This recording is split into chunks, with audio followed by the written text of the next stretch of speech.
Oh, yeah, what up, everybody?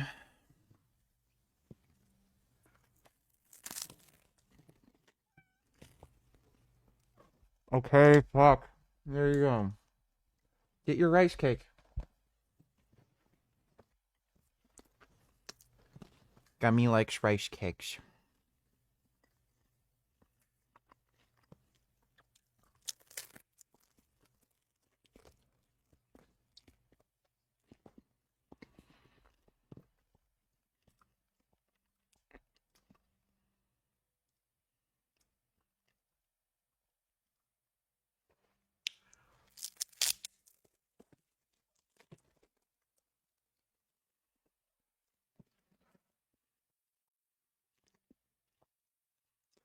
What's up, everybody?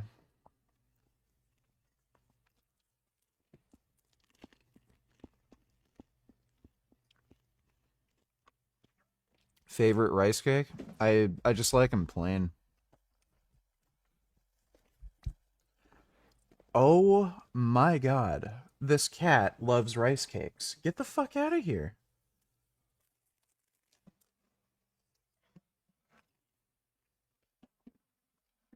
Get out.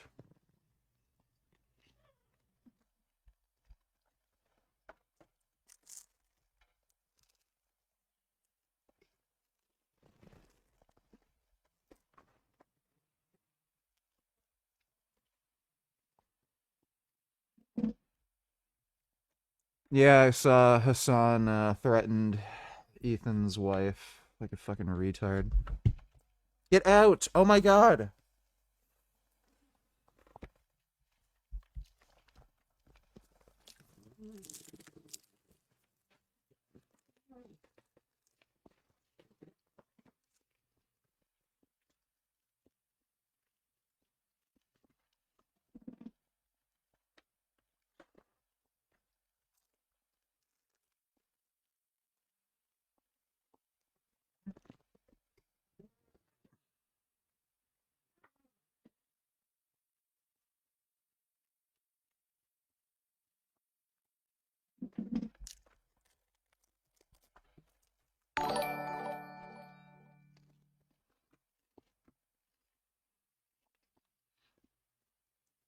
One donate $2, Dr. Gundry cringe. Tofu is a big no-fu. Too many people mistake tofu for a healthy, plant-based source of protein.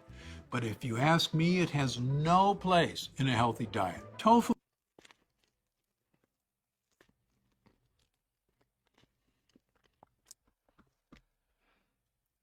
People who eat tofu regularly have lower blood pressure, lower cholesterol, and lower instances of breast and prostate cancer. Like, Tofu is made from soybeans that contain a type of plant estrogen that some studies suggest can mess with your hormones. that is a complete and utter lie, and he knows it. There's no evidence that soy has a hypogonadal effect in humans. Soybeans also contain nasty anti-nutrients called lectins that upon reaching our gut. Yeah, here we go with the fucking lectins, dude. See this? I don't think the lectins are doing much. Looks like my muscles are getting all the fucking nutrients they need. Can cause some serious digestion and weight-related issues. But just because Weight-related issues? Are you gonna get too jacked? Oh gee, look at the weight problems I'm having. I'm getting too muscular from all the fucking tofu. Jesus Christ, what? Oh, it's horrible. Fucking jackass. it's a plant-based protein doesn't make it good for you. We actually feed soy to cows and pigs to fatten them up for slaughter. So just imagine what happens to us.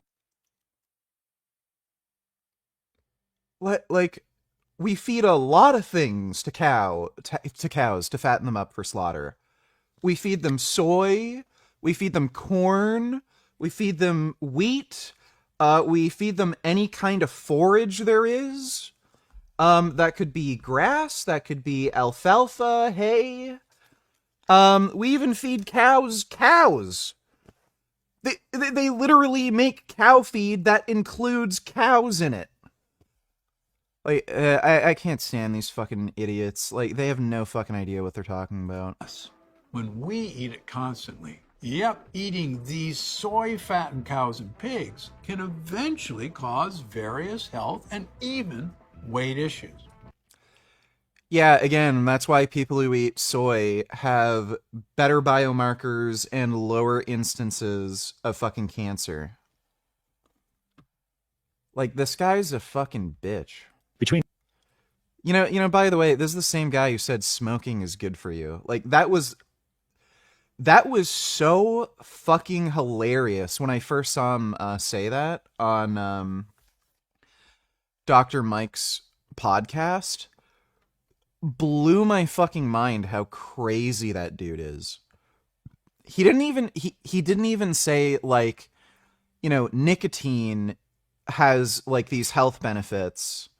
Like, he literally said smoking is good for you. glutamate and GABA, this combination, these two neurotransmitters, that's 80% of your brain's neurotransmission. So the superstar neurotransmitters, your norepinephrine, dopamine, serotonin, these, we all know about these, but what's running the show is the balance between your glutamate and your GABA.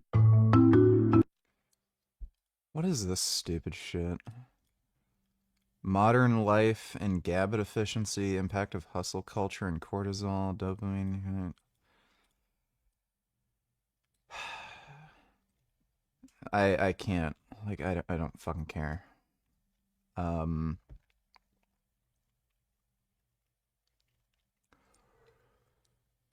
me see. There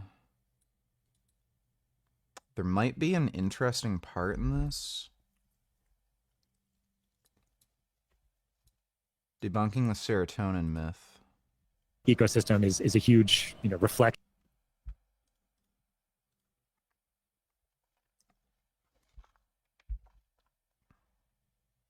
There's no rice cakes. I ate them. I gave you a piece. You act like I don't feed you. What is your goddamn problem?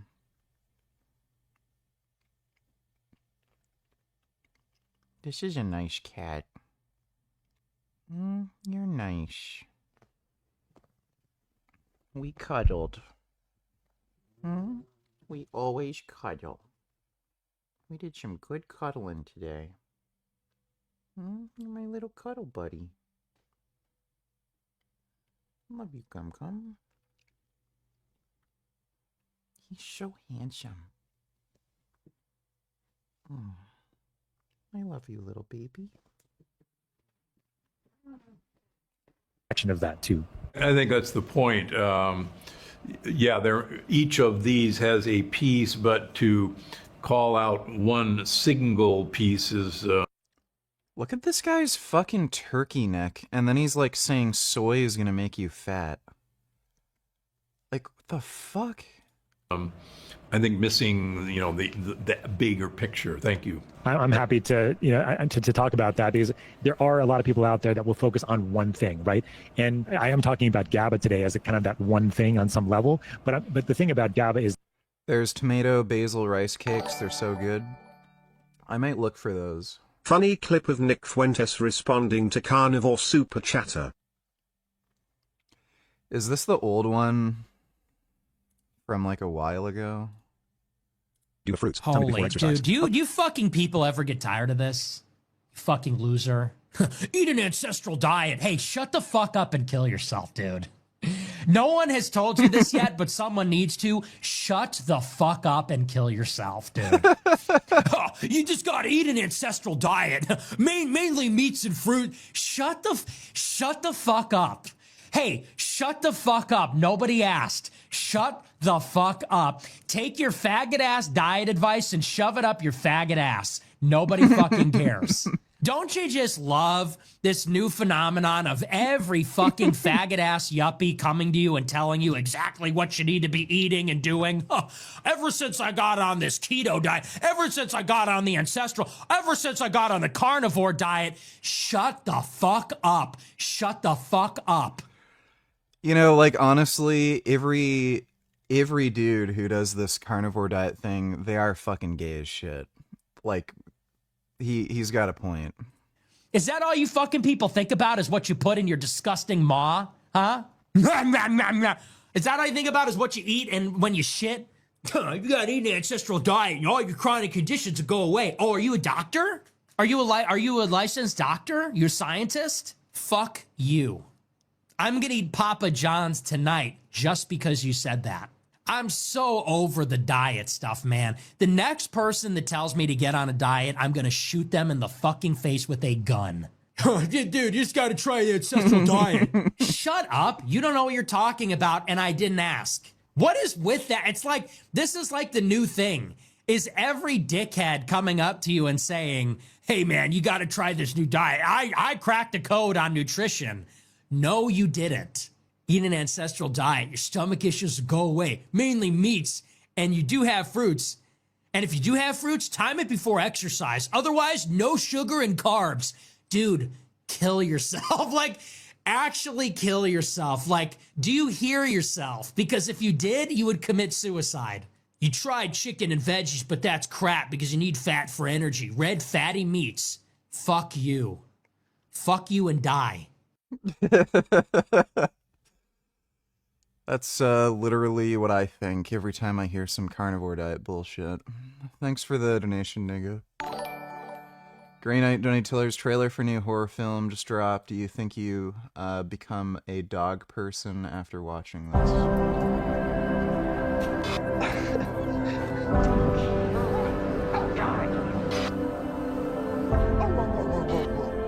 Look who's here!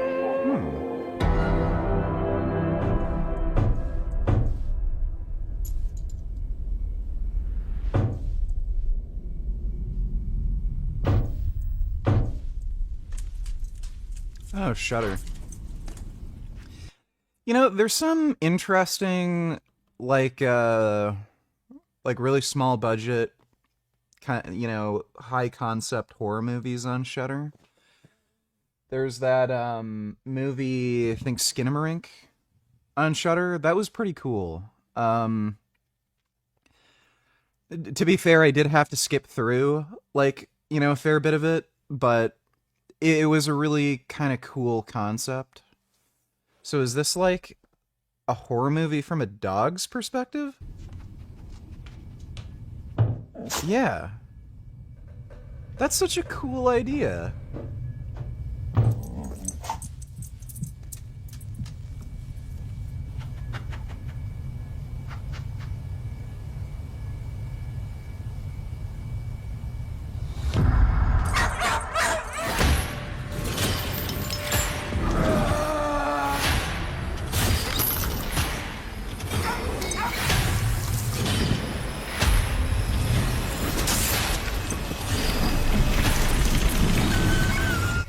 Oh, poor dog.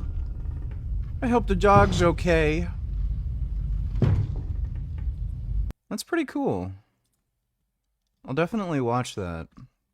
It's a neat idea. Shudder has a lot of garbage on it. Like, to be fair, it's... Horror is such a weird genre.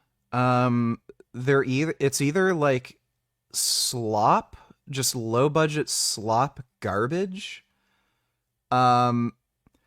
Really good high concept movies that just suck at the very end, just with horrible endings.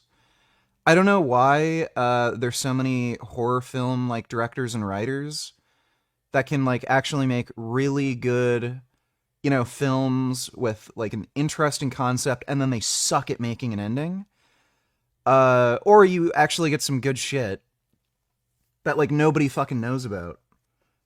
Outside of just people who are really into the horror genre. Well, thanks for the donation, Grey Knight.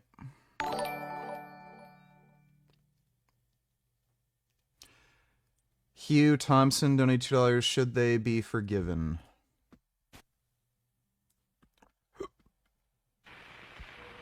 Veterans of My Lai. My Lai Massacre. 500 were killed by U.S. troops.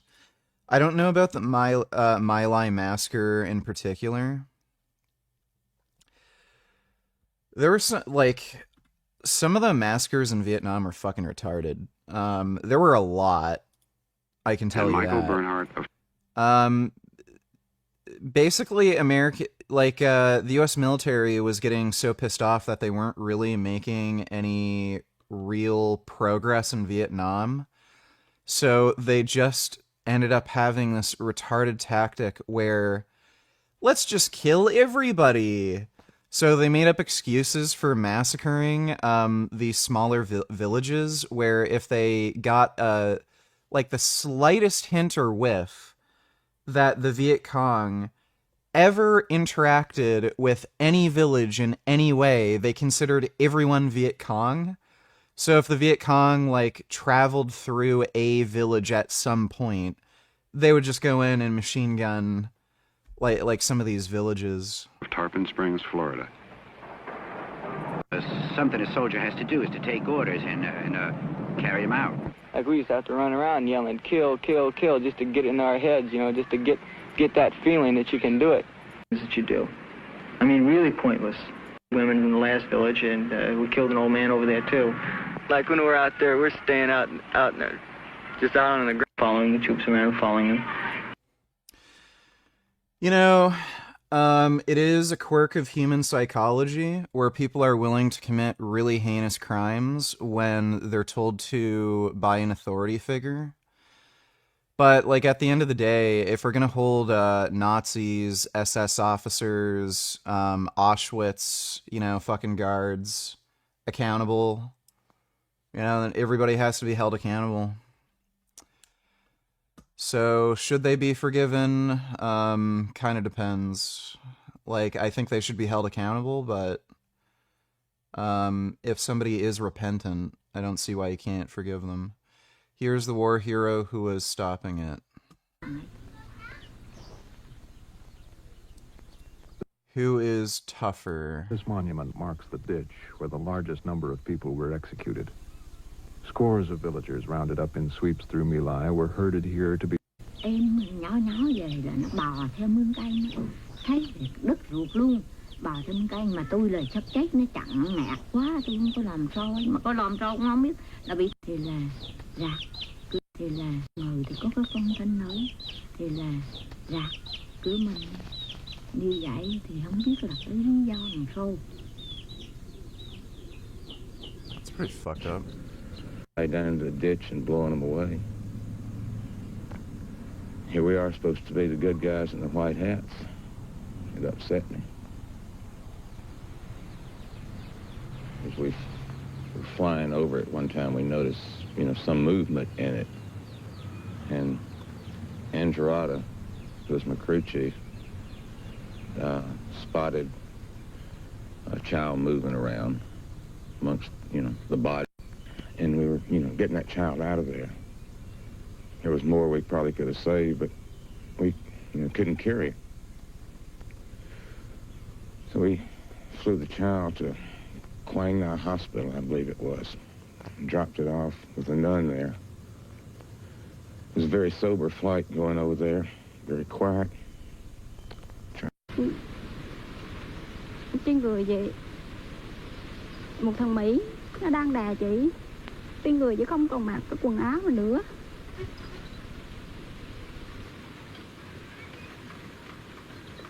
Nhưng lúc đó tôi không hiểu đó là gì. Và sau này chị tôi đang ra sức chống cự lại nó. Yeah, people are just apes. What do chimpanzees do? So, human beings are just, a more intelligent form of chimpanzee. So whenever people are, questioning, how could anybody do something like this? Well, we're fucking chimps. It's that simple. Thanks for the donation, though, Hugh Thompson. Let's see. E donated $2. Let me see. 60. And what's kept y'all married this long? You got good pussy. That's good. Here's a look at the drawing. You can see several hands pictured above a heart. Well, some say those hands are displaying a well-known gang signal. The devastated teen says that's completely untrue. I don't think that's fair. I tried the best I can. Shit. 6,600 years ago, a man named Yaqub with an abnormally large head was born in the city of Mecca. At the time, the only people on earth were black people. Yaqub was evil and hated the world, so he decided to use his immense intelligence to attempt to destroy black society. Yaqub crossbred the lightest-skinned people he could find with one another, which over the course of many decades resulted in people with lighter and lighter skin. Yaqub died aged 150, but his followers continued his work. Eventually, they created today's white people. The brutal conditions of their creation made them barbaric and evil. These initial white people eventually learned to use trichonology, an unjust and underhanded mind control method that was capable of tricking black people. Their total lack of empathy led to them using tricknology to enslave the very black people who had created them. This is why the proper scientific name for white people is Yaqubian. Follow for more insightful... What was the fucking crazy religion who believes that? I thought that was a joke somebody made up. It was, is it the Muslim Brotherhood or something? Or it was some weird shit? But yeah, I thought that was literally a joke at first.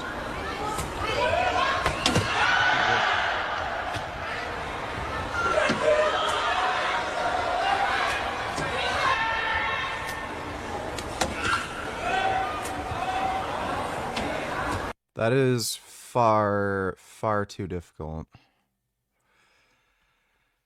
You really shouldn't bounce soccer balls on your head either. It causes CTE. Madam! Yeah, it's a sucky music video. Thanks for the donation, E. Yeah, Nation of Islam. Hey, I was watching Gary Yarovsky and he said something about fuck human rights. Not sure why he had to say that. That's also, fair. People in Discord have been saying you've been roid raging. Has your penis shrunk from the roids? Could explain the anger, I guess.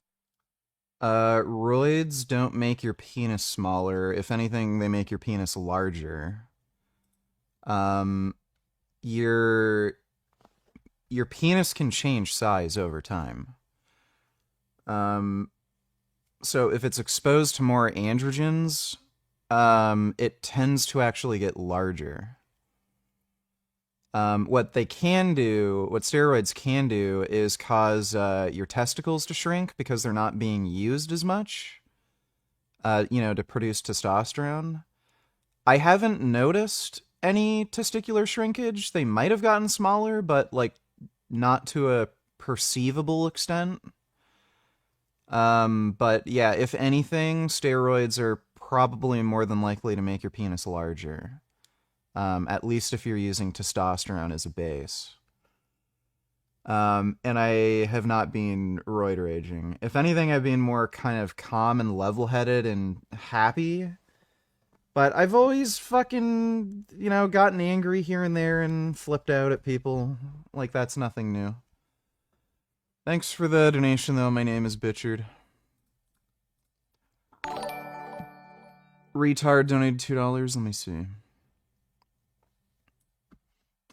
Find out. Who? What? You fuck around and you will find out. I don't miss, boy. Yeah, she doesn't like Muslims. I hate how people add music to their fucking stupid clips. My name's Governor Gavin Newsom. Aryan. Look at this Aryan. From the great Patrick state Bateman. of Nancy Pelosi. I come from a state like our nation of dreamers is the most diverse state in the world's most diverse democracy. Chad Gavin And Newsom. we pride ourselves I just don't know what to tell you. Like, if you look at a handsome, sociopathic, tall white man who like clearly has contempt for like those around him, and you don't like him because he's a Democrat, well, he's a Democrat. Like, there's something wrong with you. I don't know what else to say. You know, that is kind of telling if Nick Fuentes likes Gavin Newsom. Gavin Newsom, he's kind of like Hillary Clinton, where he lies about every single fucking political view he has. And everything he fucking says publicly is not, in his own personal interest. Like what he actually personally believes politically, it's in the interest of his career.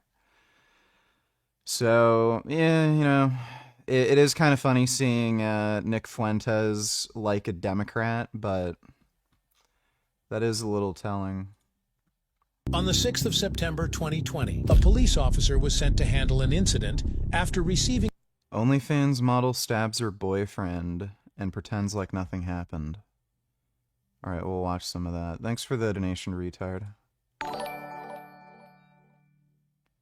What's your take on The Last House on the Left 2009 and The Hills Have Eyes 2006 remake?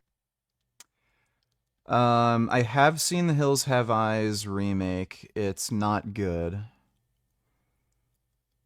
And I haven't seen The Last House on the Left, so I don't have an opinion on that. The Hills Have Eyes remake is kind of unwatchable.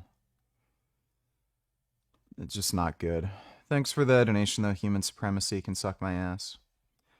Destiny likes Gavin Newsom lately. Like, he's the only Democratic candidate who seems to be based against Trump. Like, they're all just weak-ass beta male pussies. And rather than just confronting Trump and, playing the game on their level, they all just act like little fucking weenies and try to be, like, friendly and professional and cordial when they really shouldn't be. And it just makes them seem like fucking weak pushovers, so... Like, yeah, I appreciate that about Gavin Newsom, where he is willing to, play the game on, the Republicans' level, but the guy's a fucking asshole. Like, a complete dipshit. Like, I'm never gonna respect Gavin Newsom, because the guy's just a fucking liar.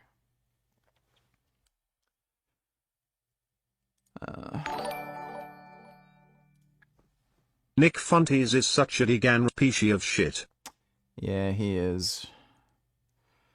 I agree. Thanks for the donation, Dodo. Dodo donated $3. Let me see. A young 16-year-old boy, an altar boy of the church, there were curfews going on, and they had tanks all around the city circling them, and he was out with his 70-year-old. Here we go. Oh my god, this was one of the most retarded fucking interviews I've ever seen. Cousin, I think it was, and they were just kicking a soccer ball. He was shot dead by a sniper. You see these videos. That's a really cool story. I'm sure Israel is just sniping kids playing soccer. I'm sure they are. Christians, Fucking priests with retarded. crucifixes around their necks getting spit on in Jerusalem. Are those real? Yes. Do you know anyone who's been spit on? Any Christians who've been spit on? Me? You've been spit on? Of course, yeah. I know there are some, like, crazy fucking radical Jews that spit on Christians. They're, like, weird, fucked up cultists, and even Netanyahu has spoken out against those people. So, like, why in the fuck is she complaining about that? Like, how many fucking Muslims kill Christians? Like, actually straight up kill Christians? Look what's happening in Syria. They're rounding up Christians and Druze and fucking mass executing them. Like, it's fucking stupid. Like, this is just... I don't fucking care about the Young Turks. They can fuck themselves. Thanks for the donation, Dodo. Like again, they don't care. They'll just put on whoever no matter how unreliable the source, and say, oh, see, they're saying this about Israel. Israel bad. Like that fucking fake Green Beret cocksucker who made up a bunch of fucking lies that were proven lies.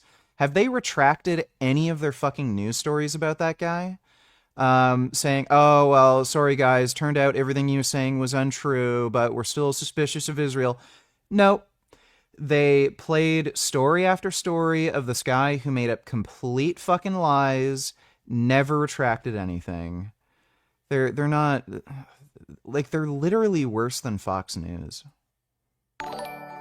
Thanks for the donation though, Dodo. Retard donated $2. Let me see. Today, 50 pull-ups, 100 push-ups. You try to get under 5 minutes. How'd you do? We got close. I was about 5:25. You were right behind me. We had a couple of Marines here. One beat 3 minutes, a couple beat 4 minutes. Pretty impressive. It was President Trump who inspired us to do this. This is the beginning of our tour, challenging Americans to get back in shape. Dude, Donald Trump thinks exercise is bad for you. Eat better, but also you need to get out and exercise. And we have a challenge. There's another cabinet member who we hope would show up today. We told him there was a cabinet meeting here. But anyway, we want to send out a challenge to Sean Duffy to come and do this. So Secretary Duffy, you're invited to do the Pete and Bobby challenge. Can you do it in under 5 minutes? 50 pull-ups, 100 push-ups. What do you think? If you can beat 6 minutes, you can beat... You know, I will say this. Like, RFK Jr., especially considering he's a former heroin addict, looks fucking amazing for his age.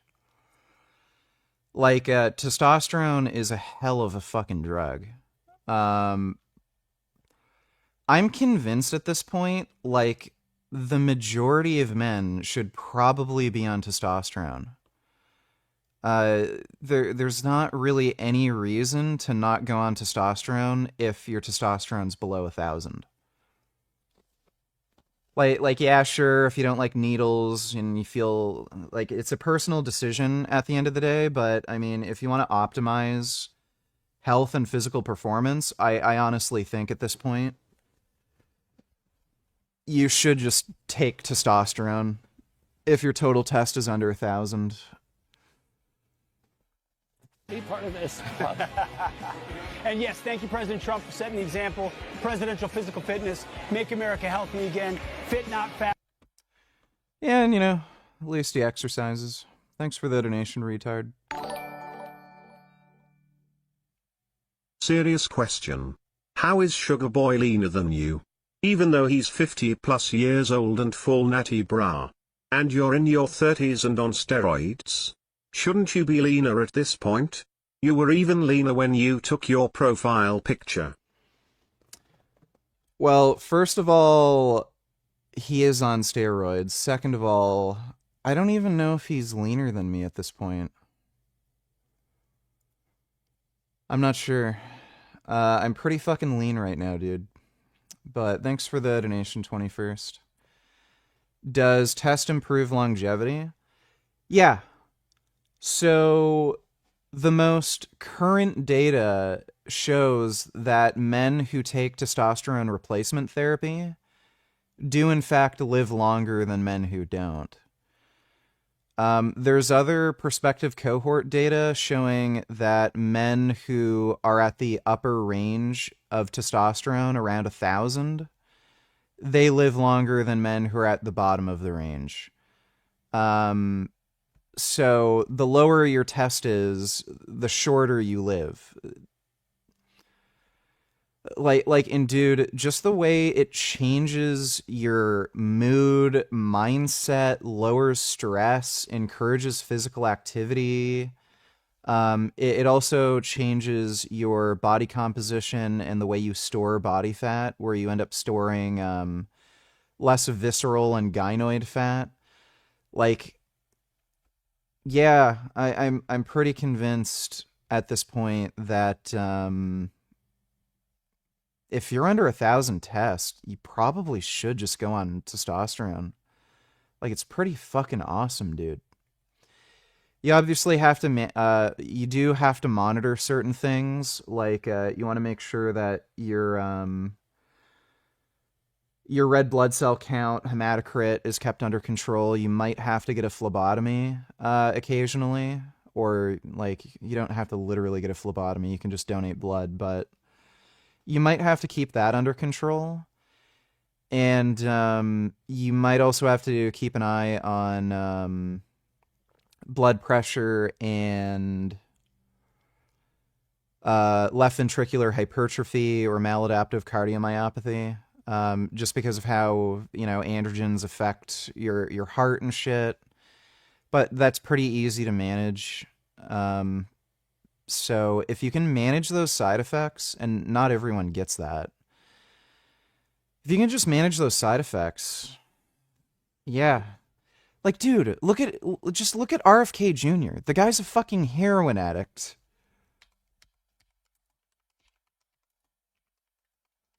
Like, the guy was a fucking heroin addict. How old is he? Is he like 70? Like, bro. This is fucking ridiculous. Like, how many fucking 70-year-olds do you see in that kind of physical condition?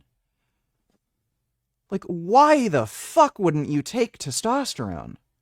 There's just no reason.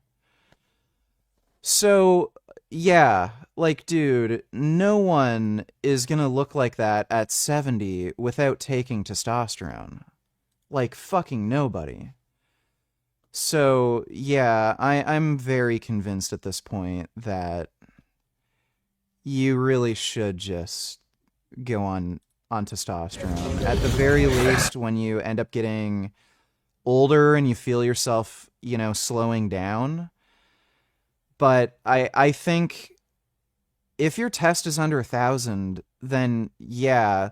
Like, yeah, sure, if it's 800 or 900, maybe hold off, but if you're like at 500 or 600 or something, like, yeah, double or triple your test, and you're gonna feel way fucking better.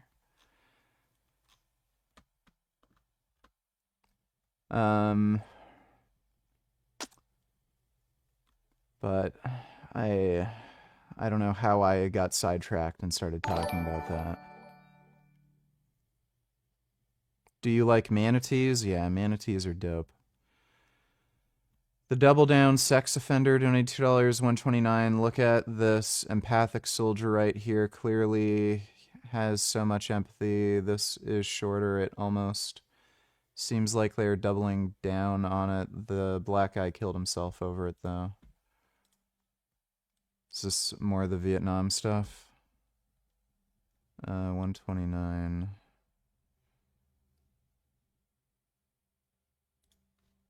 Yes. It looked like they were having a lot of good time. Did you see anyone not? No, I think everybody was just about everybody was busy. What do you think a war crime is? What do I consider a war crime? Yeah. I consider a war crime of being over there. Just the idea of being there. Okay. Thanks for the donation, dude. Dodo donated $2. Let me see. Stop taking methylene blue. Here's why. My urine is now blue. Started methylene blue today. I'm experimenting with methylene blue. Clinical trials in humans show promise for brain health. They don't. Animal studies show minimal to no efficacy in lifespan extension. No shit. Potential mitochondrial function and energy. Alternate low and high oxygen. Igniting mitochondrial. Why would he even bother? Isn't there a cancer risk with taking methylene blue? My decision stems from straightforward observation, making me less tolerant of hypoxia, and I started experiencing discomfort and headache during IHHT, intermittent hypoxia, hyperoxia therapy sessions. Side effects were not present with IHHT alone before starting methylene blue. Primarily subjective feeling without measurable indicators. Plausible that methylene blue could be causing side effects or blunting the effects of IHHT. Methylene blue typically reduces reactive oxygen species by enhancing mitochondrial function. Its effect under low oxygen is unpredictable and could paradoxically increase ROS to damaging levels. Methylene blue vasoconstriction. Higher doses of methylene blue constrict blood vessels by inhibiting NO synthesis. Dude, like... I'm getting more and more convinced that this guy doesn't really have as much of a genuine interest in life extension as he's claiming, and he just tries a bunch of dumb shit for social media clout.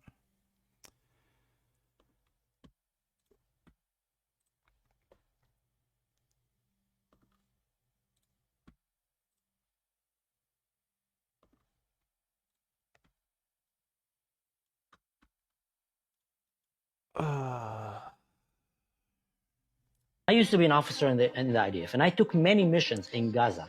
Whenever we went to missions, you know, the Shabak will come and tell us, listen, we need to go and take down this terrorist. Now, we have 4 hours to prepare for a mission behind enemy line. Get the maps. I come and tell them, show me the maps, show me exactly right now where are schools and where are hospitals and where are civilian people. And I would say 50... Okay, this guy's a liar. Like, dude... This is just outrageously fucking stupid.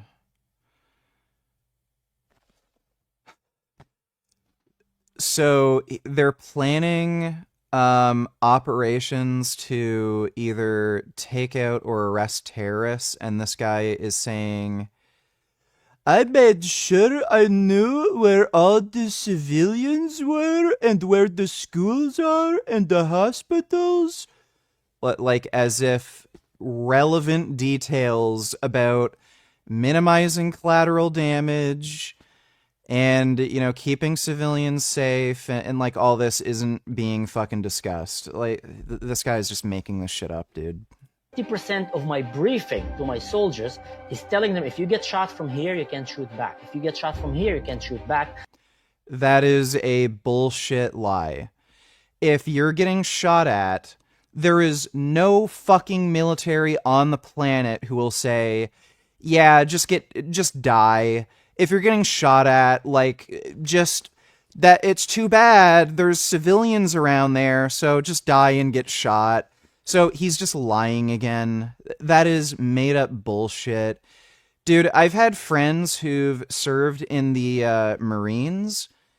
Their fucking commanding officers would say, if you're getting shot at and there's civilians around, just fucking blow motherfuckers away. If you think shots are coming from a certain area and you're seeing movement or like flashes of light or whatever, and you're not sure if you're gonna like shoot a civilian, just shoot anyway.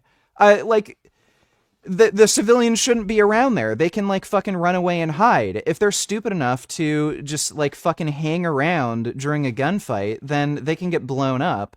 And I'd rather you kill a civilian than you die yourself. Like, there's no fucking chance.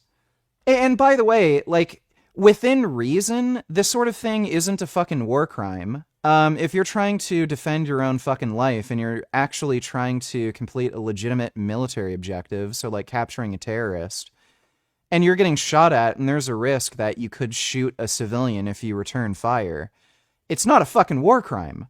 You're trying to complete a military objective and defend yourself. Because you end up hitting children. I'm in charge of the operation. I'm in charge of the tank force. This guy's lying. This is made up. If you laser one of these tanks, the tank commander with his crew of 3, so there are 4 in the tank. Laser a tank? What the fuck is he talking about? We'll see that someone is about to shoot a missile at them. There's a laser pointing at them. It's going to be blinking, and he can press the button, and immediately the turret will turn directly into the direction of that RPG or laser-guided missile, and then that tank commander have a split of a second to press the button and shoot, take down that enemy, or allow him to burn alive. He's literally making shit up. Has this guy ever served in... Who is he? This is made up nonsense. Who the fuck is this guy?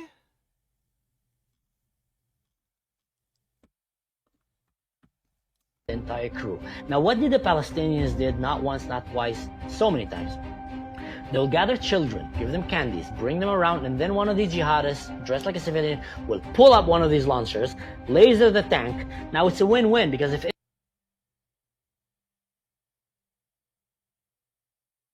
What?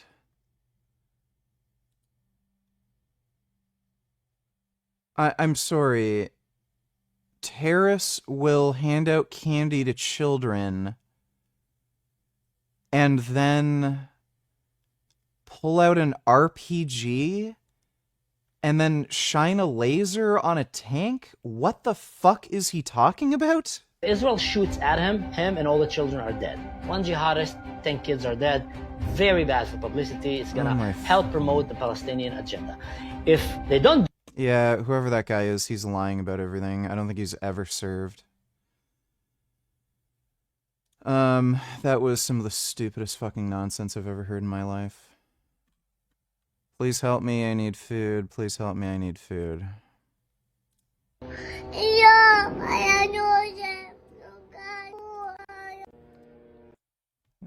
Yeah, that kid looks well fed. He's literally fat. And they clearly just rubbed mud on his face. I don't know why starving means you're dirty. It's so stupid. Ukraine today released the first video of its forces firing its Ukrainian-produced Flamingo cruise missile at Russian forces. New mass-produced missile has a range of 3,000 kilometers and carries a 1,150-kilogram warhead. Can reach targets even behind the Ural Mountains. Fucking dope, dude. Ukraine fucking shit up. You've got permission. Yeah. What, even to ask people? I've never seen a beggar or anybody begging, asking people to put it on their card. I'm not begging. Hey? I'm not begging. What are you doing then? Playing music. Yeah, but who asked you to? Who asked you? You get permission from our council? Yes. If you weren't begging, you would be playing music for free. I am playing it for free, technically. Why are you getting the money then? Because people want to get paid. No, you don't ask for that. You don't put that label. I'm not asking for it. You are. You have to give a tip for £2. That is begging. Alright. Don't you know the difference? I'll ask Cara Council if you've got permission. Fucking Karen-ass bitch. Thanks for the donation, Dodo. $8 UK is imploding. Yeah, What goddamn the right it hell is happening in the UK, people? The UK Office of... Allegedly issued a notice to 4chan with an intention to impose a 20,000 pine fine daily. Why? My God. Commissions is alleged is literally the Palestinian. Look at the I top. can't fucking bother watching this fucking retard. These smaller YouTube channels are unfucking watchable. I've seen that. I don't know why the fuck they even bother. It's just so stupid. The UK is so retarded and gay, dude. Like, I think that just exemplifies the incompetence of their administration. They waste time and do things that are absolutely fucking useless, accomplish no goal, and they're even completely and utterly ineffective at accomplishing any political objective they have whatsoever. So yeah, that's just the UK. Thanks for the donation, E. Retard, donate $2. This video might take you for a ride. Level, there seems to be a paranoia. Yeah, I've already watched this off stream. I don't know if we'll bother watching this. It's not very interesting. Thanks for the donation though, retard. Might watch that later. Natty or not? She is very clearly not natty. She is on the steroids. If I had to guess, she's probably on low-dose testosterone.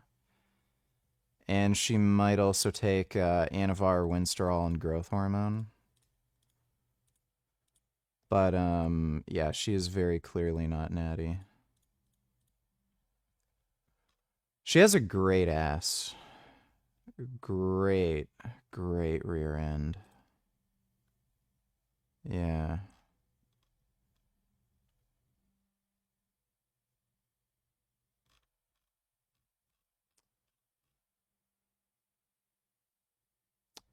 Pretty fucking jacked, dude. I'm actually jealous of those quads. My quads are getting better, but I'm jealous of her fucking quads.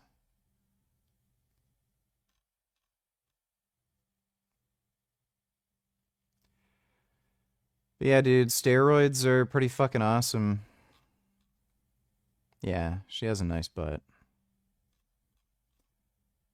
Let's see if we can find her Instagram. She should have some good ass pics on her Instagram.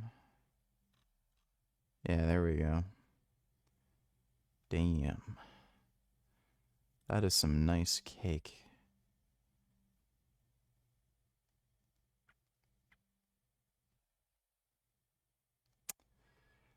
I approve.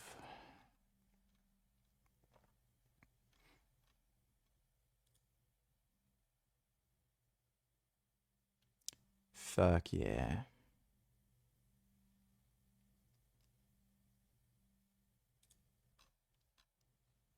Oh, here's some more.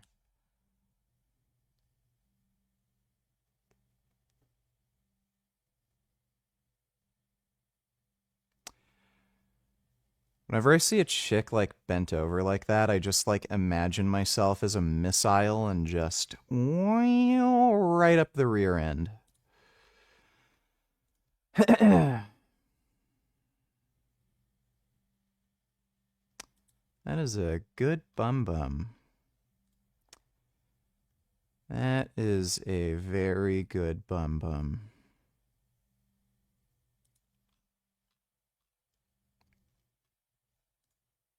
That's a good one.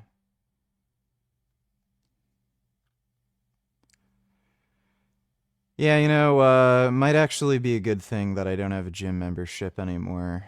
I might get too distracted if I had to get to a public gym. If I saw a chick like this, I might have to like run to the bathroom and wank it.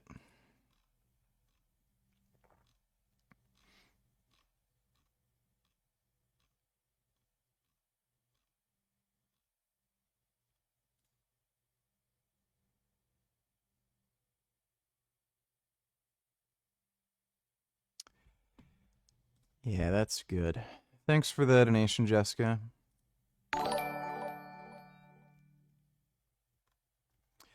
Anonymous donated $2. Let me see. Yeah, I've already seen that. Thanks for the donation, dude. Yeah, Aaron Janice is going crazy. I've already reacted to it. Please react, my nigga. Can prayer or the act of praying for somebody else really help our health? This is a topic that I wanted to dive into. Nope. After my friend Forrest Frank broke his back, he has recovered from that back injury remarkably fast. And so it got me interested into looking into this. Are there any actual studies on prayer and health outcomes? The studies on whether prayer helps are mixed. So there's studies that show it doesn't help and people are more likely to die, and there's studies that it shows that it helps. The reason why there's a mix is probably just because of psychological conditions.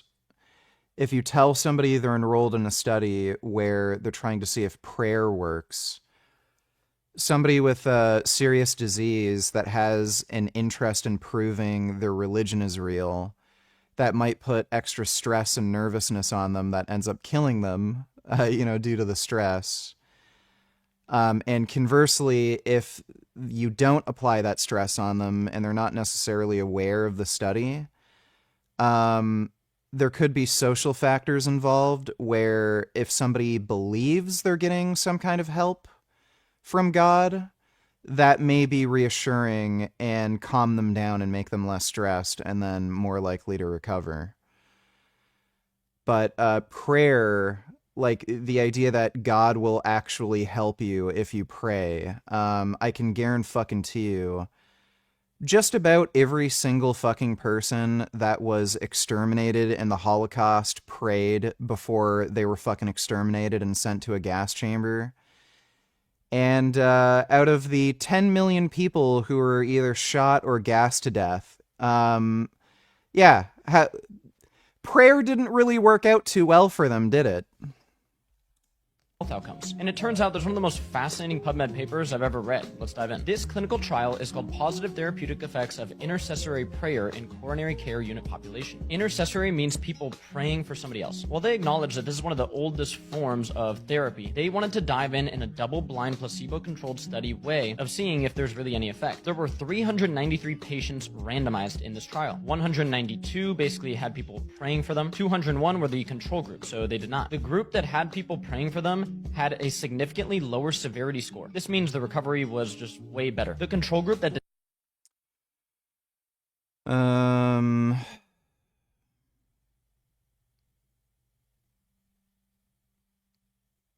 Coronary care unit.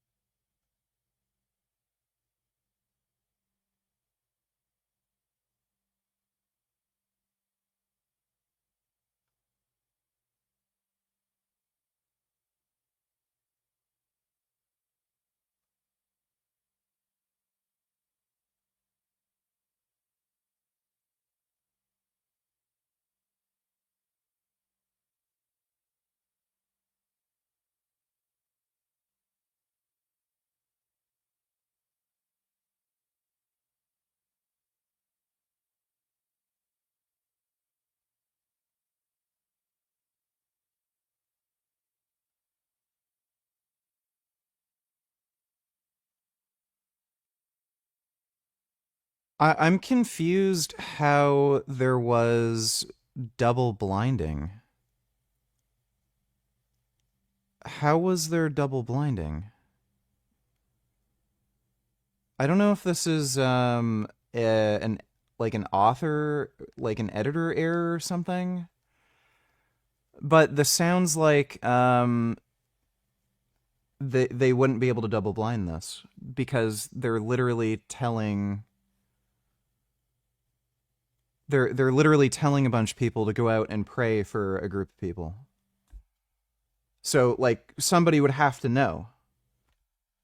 How in the fuck was it double blinded? did not have people praying for them had more ventilatory assistance, more antibiotics, more diet stay. The care for others has a significant effect. Now, while like, by the way, hospital stay. Like, show the actual fucking results. There has to be a table. There's only 393 patients. So what?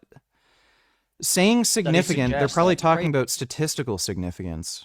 Care for others has a significant neutral findings. What I find very interesting is the overwhelming evidence that meditation and self-prayer can help. Now, when you look at this, lowering cortisol can lower inflammatory, promote intercessory prayer on outcomes in patients admitted to the coronary care unit. This is a very in-depth, long paper, but what they did find is 11 out of these 27 cases were medically remarkable. So in my mind, when you can... Okay, so... were medically... 11 out of these... Yeah, this is just garbage. So, okay, so... There's some, like, weird Christians who are writing this paper. 27 remarkable. So in my mind, when and it's I know he would pray. Yeah, this is just garbage, like slop. Upload, like just post it on PubMed. You don't know what you don't know till you know it. That's something I love to say because I certainly don't know everything. I don't claim to, and don't worry, I'm not about to turn my whole page into fitness and politics. But I think this is a really interesting point to make, that the modern fitness culture in at least the United States is actually a direct result of historical political tensions. 30s and 40s communist countries, Eastern Europe, thinking about that, fitness was actually a really big propaganda tool that they used to encourage a sense of strong nationalism. Like, also, not only metaphorically strong, but literally physically strong. And I think that it's really interesting because they didn't only encourage it in men, which ended up kind of being something we did in the United States, but they also encouraged it in women. So it was everybody who was. Yeah, that's because women were forced to work. That's one based thing that the fucking Soviet Union did. They didn't let women just, you know, live off their fucking husbands like a leech. They actually had to go to work too. Was supposed to be strong. Flash forward a little bit, we can look at examples like Kennedy's The Soft American, which also called for a advocacy of nationalism through fitness and creating like strong men in particular. So it was really pushed upon men to be physically strong. I think that's why in modern America we see fitness as still being, and I don't mean like wellness, I mean like fitness as still being a really male-dominated space, and it is. Even to the point of toxic masculinity, which I feel like that's almost a trigger word for some people, but toxic masculinity is also really bad for men, okay? There's no such thing as toxic masculinity. I don't know. This is just something to think about. I feel like it's really interesting, and just because you don't work out for political reasons doesn't mean fitness is not political. So that's... This sounds like absolute horseshit. Physical fitness has always been a thing. You can look at, like, the ancient Greeks. There's a reason why the ancient Greeks made so many fucking, so many statues with, buff, muscular dudes and, like, fit, slender women. Physical fitness has always been an interest of human culture. Especially cultures that often, like, engaged in warfare and, like, had gladiatorial battles, you know, stuff like that. Romans also had a big thing with physical fitness where, you know, they try to get visible abdominal muscles. That's always been a fucking thing. The war, like the Cold War between the US and the Soviet Union, didn't really change anything. It just recontextualized the importance of physical fitness. 3, 2, 1. Yeah, I've seen that. It's kind of weird. Thanks for the donation, Sneed. Like I care if any of these kids starve to death and die good, that means they're forever out of the gene pool. Yeah, I agree. Thanks for the donation, Dodo. Didn't Hunter Avalon say that small penises was considered masculine in ancient Greece? It wasn't considered masculine. It was they made statues of men with large muscles but small penises because it was like some weird cultural thing where if you have a smaller penis, you're more of a deep thinker, kind of thing. Bro, you the funniest nigga on YouTube. I swear one day I better open up your stream to you doing this. You really F for doing this impression, Lmao.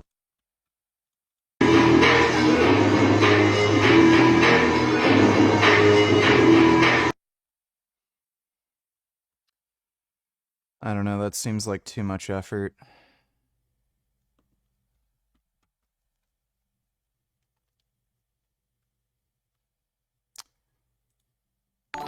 Why did that not play your whole dono?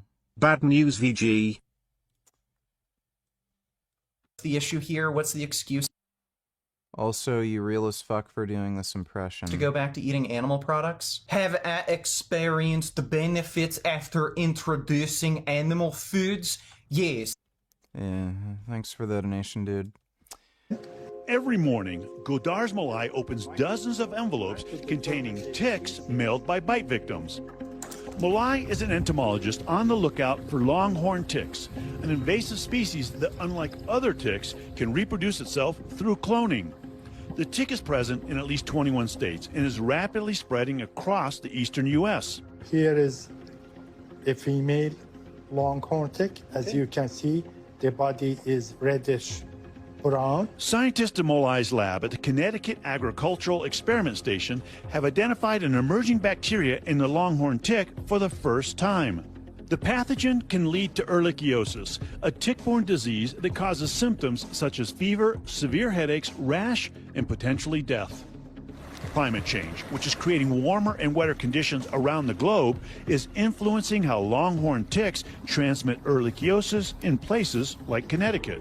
Because of climate change, we are having shorter winter months, and as a result, this tick doesn't need to do that much dormancy. It is active almost all year round, except for a few months. So that means you're more likely to get bit. If you're bit, it's more likely to feed, and if it feeds, it's more likely to reproduce. Correct. I do not like ticks. Not a fan of bugs in general, but ticks are pretty gross. Thanks for the donation, Dodo. A report about a domestic disturbance at an apartment. Upon reaching the location, the officer started investigating to understand the situation and ensure everyone's safety. Domestic disturbances can be sensitive and risky situations, so it's crucial for law enforcement to act quickly and cautiously to calm things down and resolve conflicts peacefully. You're fucking laying down so the blood does come out, and it doesn't fucking work. You're doing exactly what you're supposed to not do.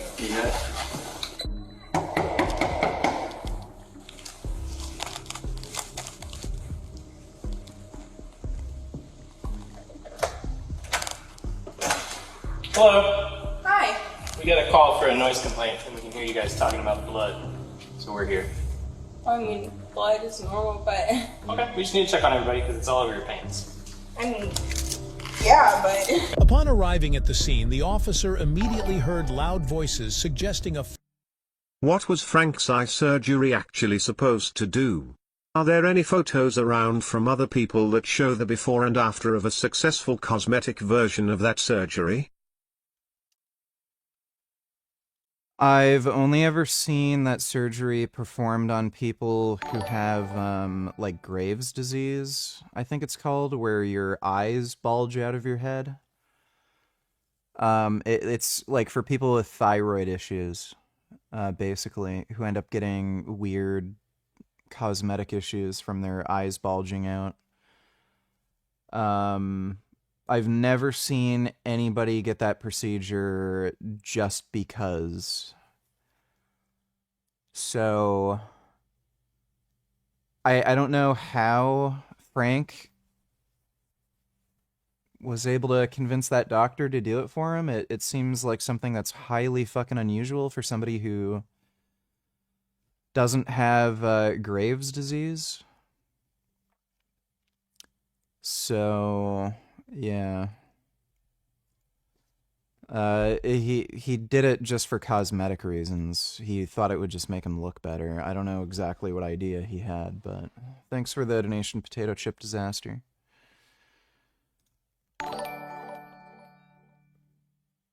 And the conservatives will do nothing about it when the next pandemic hits. Yeah, probably not. Thanks for the donation, Dodo. Fight outside the flat, hinting at a potentially... Not that I can mostly remember most of it, but most of it was more that he was looking at more like other female. Alright, well, fire department's coming. What's going on? Just arguing. Where's the knife? Okay. And it's obviously not okay because you're trying to get something Alright, for right now, I know. because there's a knife involved, you're getting handcuffs. I know. You can face me. What's going on? He's looking at something on Instagram or Yes. Facebook or something?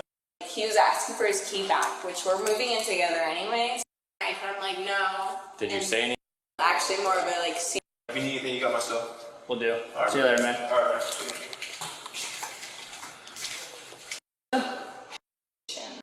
and chose Talking about. Why in the fuck would you send me this? Nothing happened, and it is outrageously fucking boring. Like, do you... Like, it's 30 fucking minutes, by the way. What are your people's fucking problems? Like, a 30-minute video is going to take, like, at least 40 fucking minutes to get through if we actually watch it. Why in the loving mother of fuck would you send me this? What are you fucking thinking? Is that it's such a sort of ubiquitous molecule and neurotransmitter in the brain and what it does, and then it reflects on mitochondrial function. What's your thoughts on Anavar? Taking oral steroids is kind of pointless and stupid because you can take injectable drugs that are safer, have less health issues. So Anavar is relatively liver safe. Who needs eugenics when you can just engineer a man-made pandemic to wipe out all the stupids? Huh?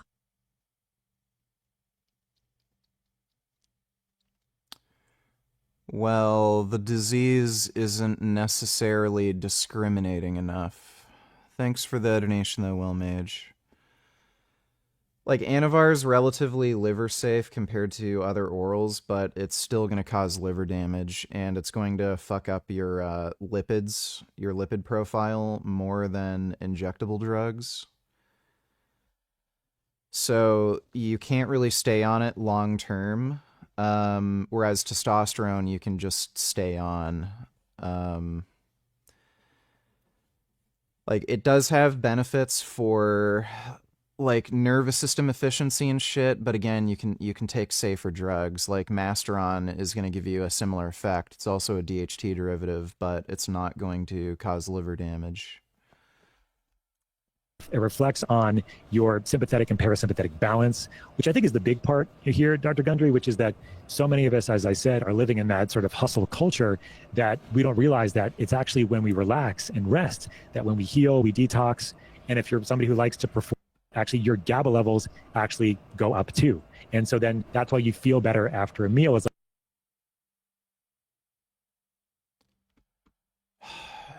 Never mind. National White Fitness asks if Masteron was a woman, would you marry it? Yeah. Yeah, for sure. Yeah, absolutely. Masteron doesn't say no. Hayden Sandquist asks, would Masteron E cause less metabolites than P? I'm assuming it's Primo. Hence why people go bald from P. It's not less metabolites, but the metabolite from Primo is the AI. And whenever you stop aromatase, you're going to drive the flow towards 5-alpha reductase. You're going to get more DHT out of the test. If a cup has 2 holes and you plug one of the holes, the flow out the other hole is going to speed up.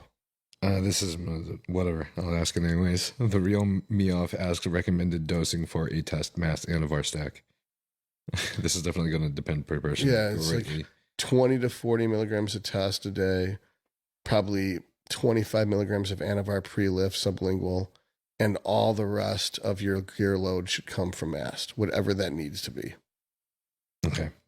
I know this is kind of something you've discussed a fuck ton, but Yoseba is an awesome dude, and he's a fan of this pod and RBP. And he asks, what reason do you prefer MAST over other PEDs like Primo or NPP? Primo's an AI, and it's weak as fuck. It's 60 to 80% the transcription of testosterone, whereas MAST is 80 to 120% the transcription of testosterone.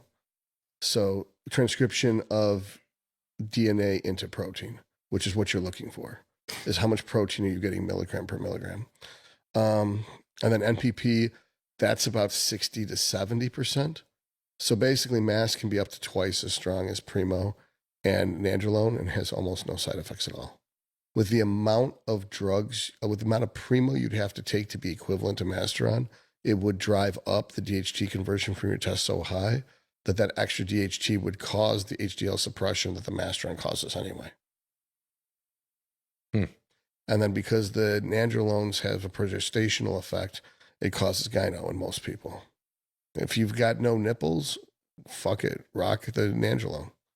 But in most people, there's going to have some real consequences from using nandrolone. Yay, Peter Yanowski asks, nothing to ask that y'all won't already be discussing. Very excited about this collab, though. Oh, cool. Yay. Christine Santino asks, how do you rotate your injection sites when doing daily injections? Middle delt, rear delt, lateral tricep. I love the rear long-headed tricep. That's 4 sites on one Tricep. arm. Oh yeah. Whoa. 4 sets on one arm, 4 sites on one arm, 4 sites on the other arm. So you got 8 sites. If you want to, you can use lats. I never do quads. Yeah. Just want to say this for the pod, but I believe that everyone has different sites that are best for them. Like you hear some people that just can't inject their lats and they get nerve damage. Some people can inject their lats fine. I've been able to inject my lats for a while fine. Some people don't inject their glutes and they have issues with maintaining their striations. Some people don't have that problem. Yeah, I think you just got to kind of figure it out for yourself. Rest. Is it normal to be weaker for my next workout even if I recover properly? It'd be normal if you're not eating well, not sleeping well, you're highly stressed, or you're not getting good training in. Like, what do you think training is supposed to do?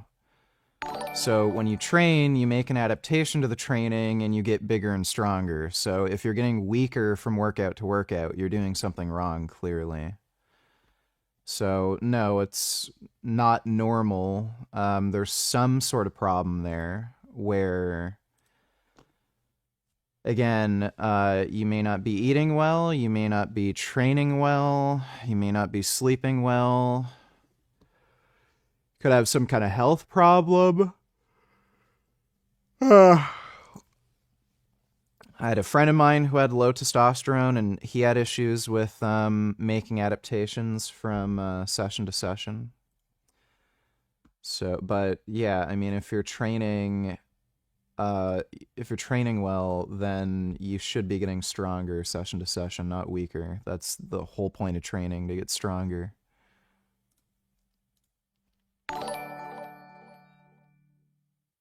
Holy shit, Pierre Poilievre just won the by-election in Alberta. Are you happy for him? Oh my god. Oh, that is fucking ridiculous. Well, what did everyone think was gonna fucking happen? Like, why? This was so stupid. I do not understand why so many, like, this fucking dumb shit where there's, like, this campaign to try to sabotage him. Like, look at the amount of independents run it. Like, no one's gonna vote for them, for one thing. And I don't know who these fucking crazy people are who hate, Poilievre so much. Like, he's not my ideal candidate pick. Like, he's not fucking the next Superman, but he's not that bad. He's better than fucking Justin Trudeau. And I'd say in a lot of ways he's better than fucking Carney. But yeah, I guess that's good. It's kind of funny what happened. Like, he was literally about to become the next prime minister, and then he has to go to, like, some fucking garbage out at middle of nowhere district. Thanks for the donation, RV.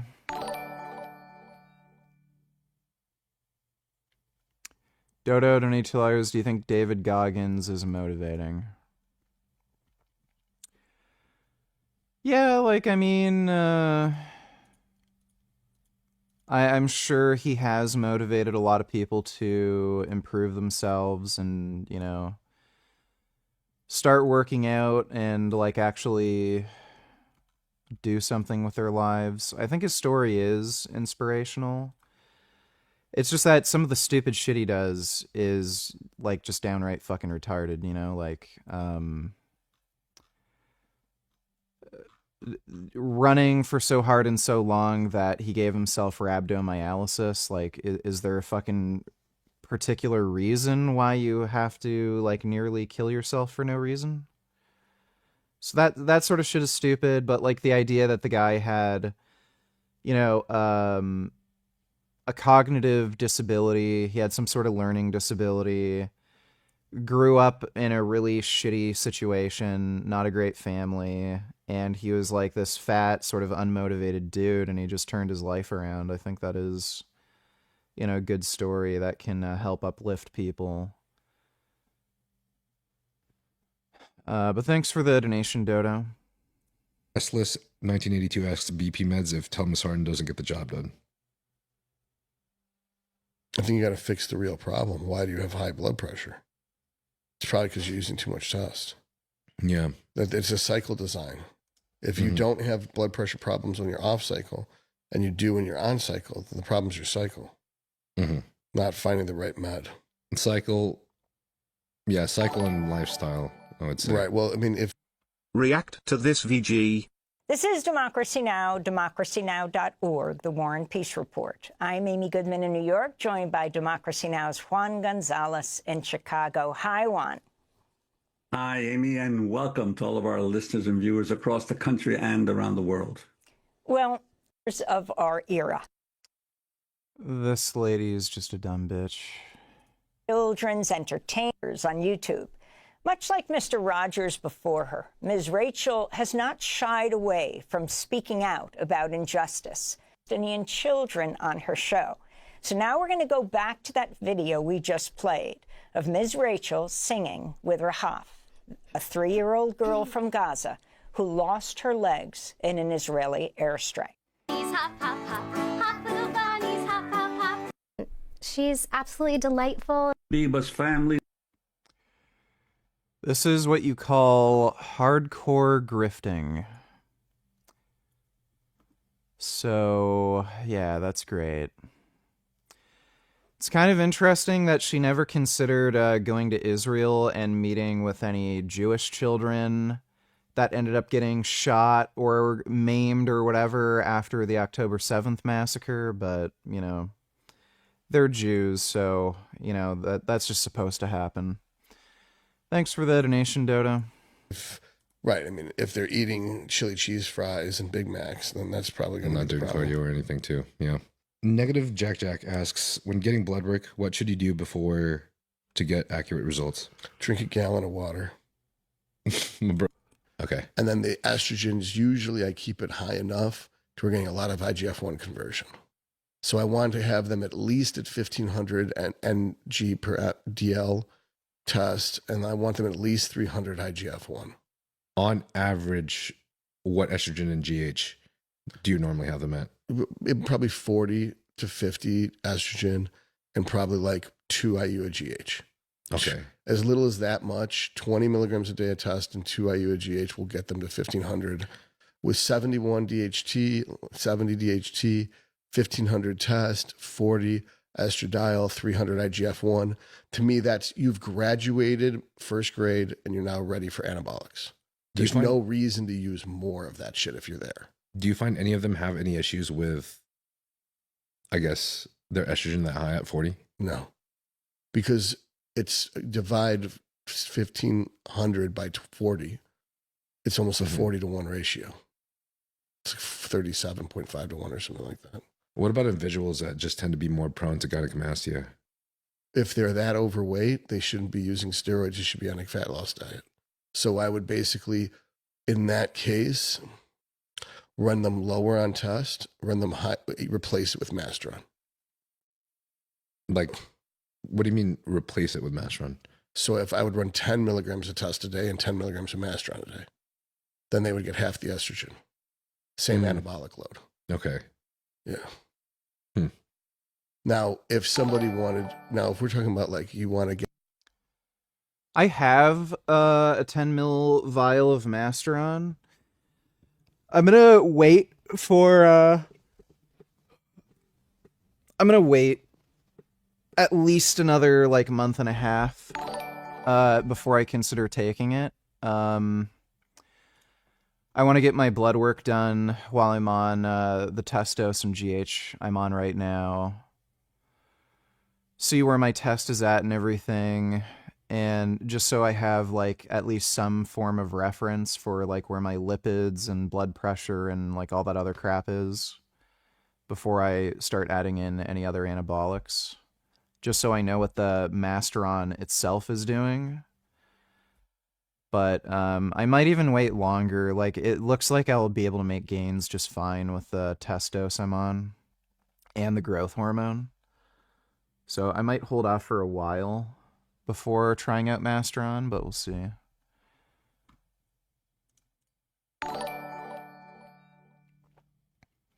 Draw the meeting at the White House with the following heads of state: Starmer, Macron, Trump, Maloney, Mertz, Rutte, Zelensky, Stubb, Lyon, J.D. Vance is in the background. Reference.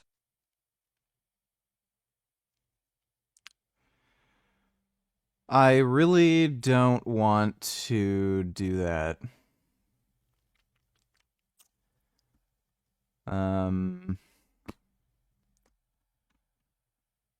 I guess I'll do it just for you, but thanks for the donation, Supreme Jewish Commander. Dodo donated $2.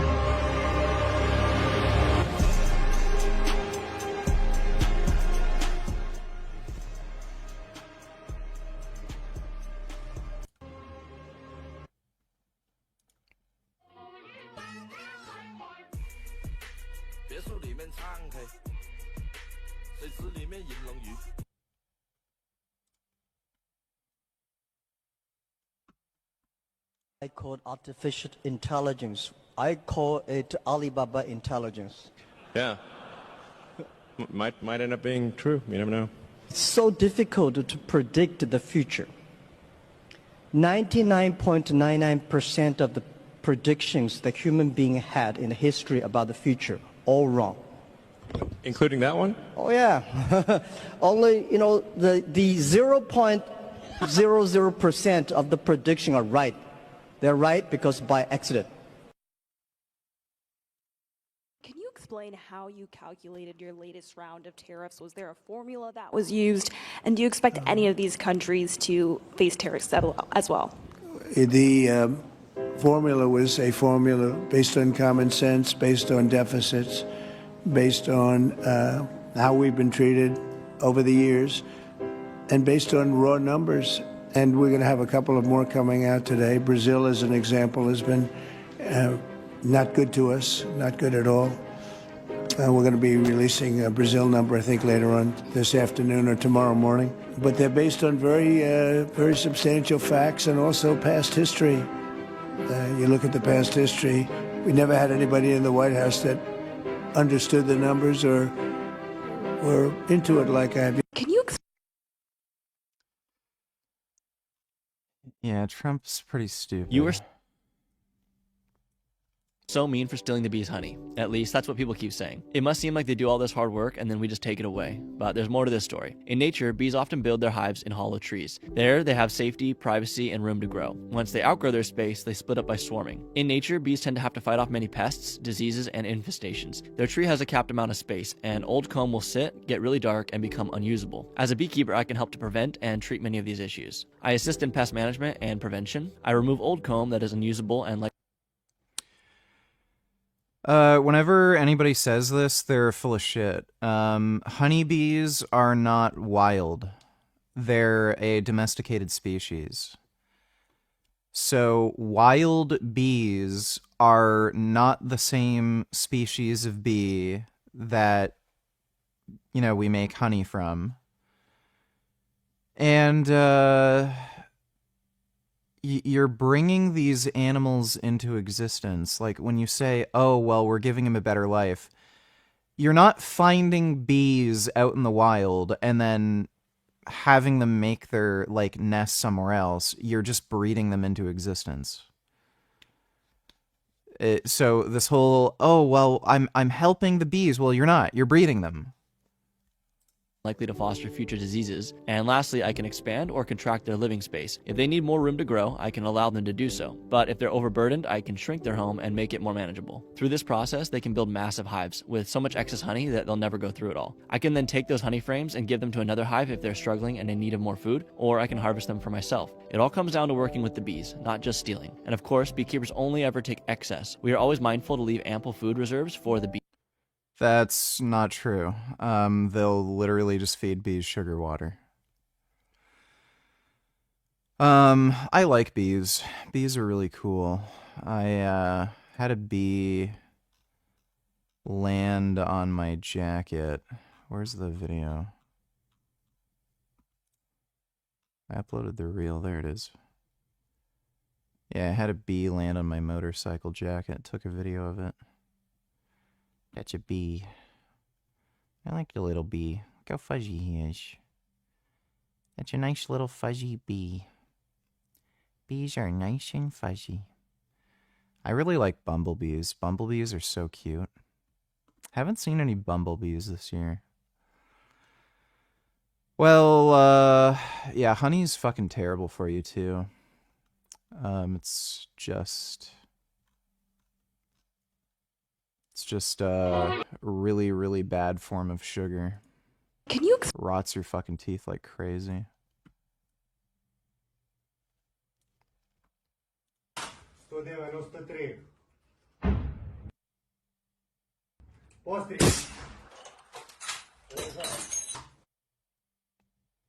Піднімаю вище, занижаю кулі. Давай, скоро небо може бути грязне. Время. Є два кабачка.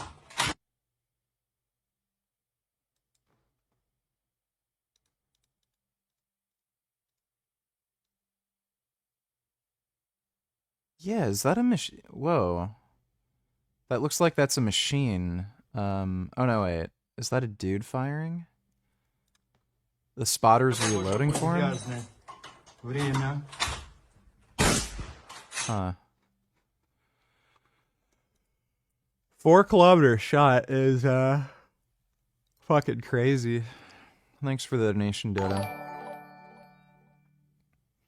If the dead can in fact see things from the afterlife, then Mr. Rogers is rolling in his fucking grave because of the woman being compared to him. Maybe. Thanks for the donation, Dodo. Supreme Jewish Commander donated $2. I know you don't want to do that. That is why I'm asking you to do it. It says draw anything, don't scam. If you scam, I will deduct it from your next Mossad paycheck, and I will recommend to drop you. Alright. Thanks for the donation, Supreme Jewish Commander. Why the fuck are drawings only $5? Change that to $25 or I'll start spamming drawings and ruin all the streams until you change it to $25. I'll make sure the drawings are boring and take forever. If you refuse to draw, I'll get CDG and the boys to take your...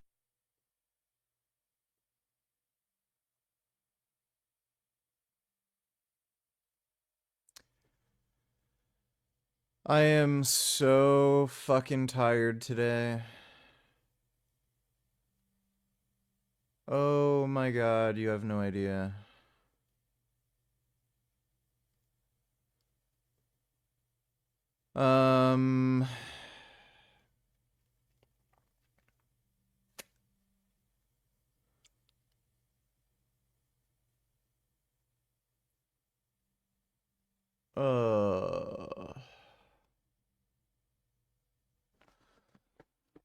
I also can't stop being horny, but... Dude, I had to deal with such fucking horseshit today. I was on the phone for like 3 hours with a customer service agent, and they still weren't able to fucking help me fix some stupid fucking problem I had.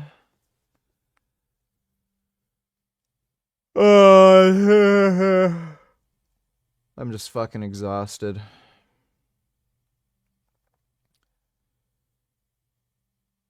I'm pretty convinced at this point I have ADHD. I just fucking can't, man. You know, like, I just want to look at butts.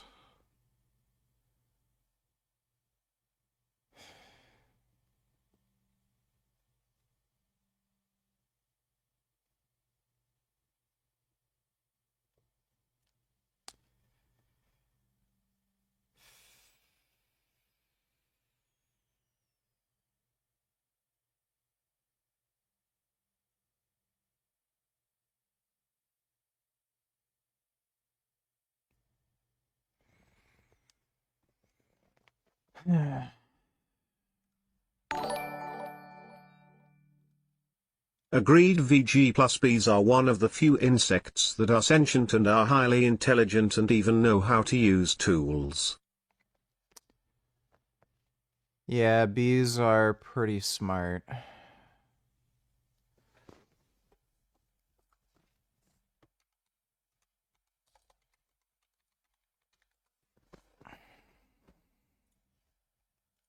Look at this little bumblebee. Look how round and chunky bumblebees are. I love bumblebees. They're so round and cute and fuzzy. I want to pet a bumblebee. Wish there were more bumblebees around here. Bumblebees are nice. So round. So big and fuzzy. They're really cute. I like bumblebees. They're good. Bumblebees are nice.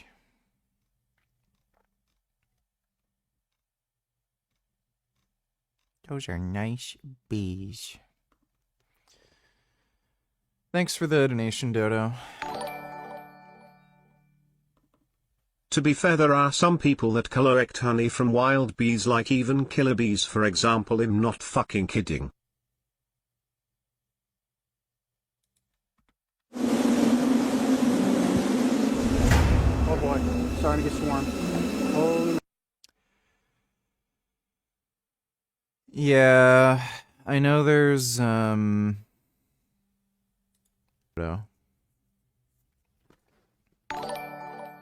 Supreme Jewish Commander donated $2. Alright, I will let it slide. Just skip it. Pretty scammy, though. Dude, I mean, like, it's just fucking ridiculous, man. Like, could you just, like, at least limit the drawing requests to, like, maybe, you know, 3, 4 kind of human characters? Like, it's just kind of nuts what you're asking. Thanks for the donation, though, dude. I want a butt on my face. Why is life so unfair? I love butts. I think girls' butts just smell so nice. They're great. Thanks for the donation, Ben Boy. Dodo donated $2. What game are we playing tonight? When are we ever gonna get back into some story games? Well, Battletoads is a story game. What do you mean? Probably gonna play Battletoads. We need a president who kills terrorists, not negotiates with them. Yeah. Well, what's funny, Donald Trump negotiated with the fucking Taliban. Like, even ignoring the Putin thing. It's fucking stupid. Square avatar of a fictitious female alternative / indie singer and a name for her. Wow, Sadie Winters. Sadie Winters, okay. The song is about walking away from someone who never... It's a shame most bee species are either endangered or even extinct thanks to climate change. Yeah, hopefully we can do something to help the bees.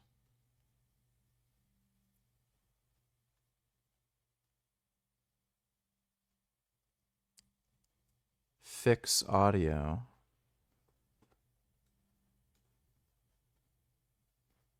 To help the bees.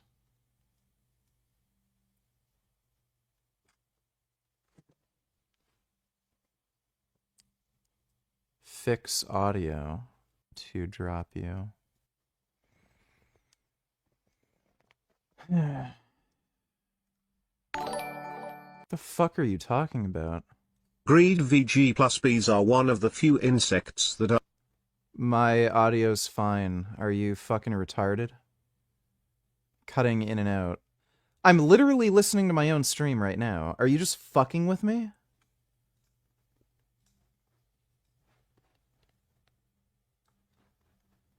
That are. My audio's fine. Are you fucking retarded? Cutting in and out. I'm literally listening to my own stream right now. Are you just fucking with me?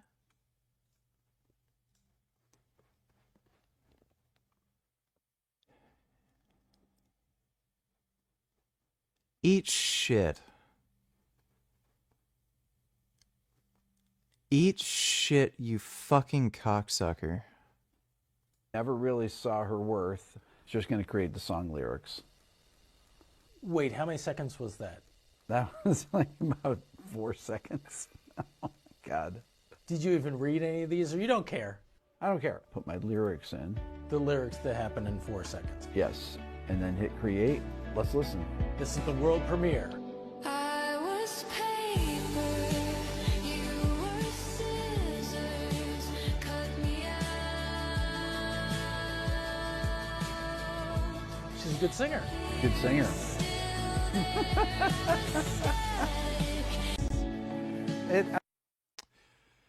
Yep. AI.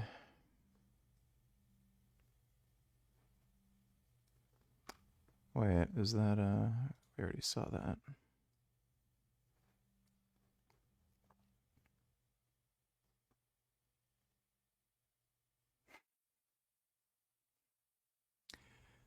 The JD Vance memes are pretty funny. I like how nobody likes this jackass. Thanks for the donation, Dodo. Get some muscle and you're not growing, which is never the case. Everybody who does the training I give them and the diet I give them, and even on that little ass doses of test and GH, they will grow and up until their genetic limit. Once they hit their genetic limit, now 10 milligrams of DHB a day is usually enough to push them beyond that for a while, 6 months to a year. Then 20 milligrams of DHB a day. By that point, if their liver's handling it, they could go up to 30. But if their liver's not handling it, then that's when we introduce Masteron. Because DHB is 3 times more anabolic than Masteron or Test. Masteron and Test are about equal. DHB is a whole league of its own. Yeah.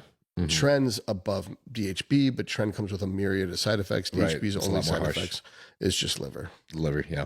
Mm-hmm. Whereas Masteron and Anavar, their side effects tend to be cholesterol. Gotcha. Cool. Yeah, bro, start. Dude, are you... It comes with a myriad of side effects. DHB's only side. Yeah, hopefully we can do something to help the bees.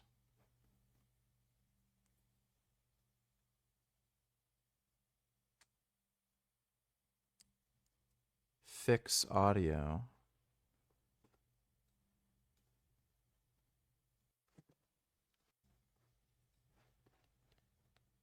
Shit. Any of these, or you don't care? I don't care. Put my lyrics in. The lyrics that happen in 4 seconds. Yes. And then hit create. Let's listen. This is the world premiere. I was paper, you were scissors, cut me out. She's a good singer. Good singer.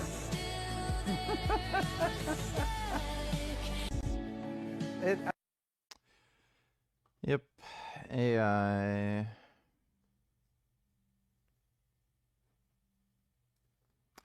Wait, is that we already saw that.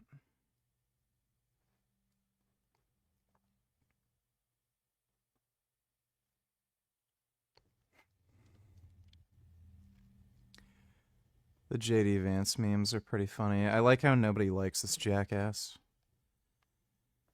Thanks for the donation. Okay. Who fucking said that stupid shit? Bye. Who else fucking said some stupid shit about the fucking audio?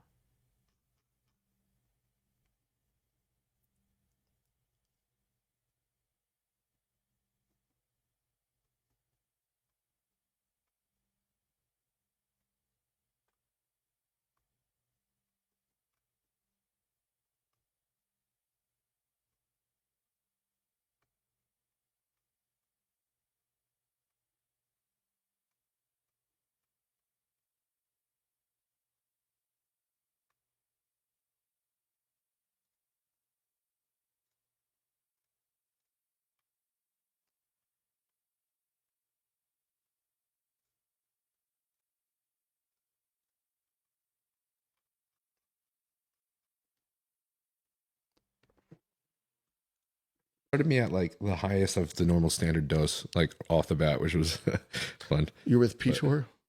Yeah. Okay. Yeah. I hope this is okay that I'm talking about this, man. He's in Italy. Doesn't matter.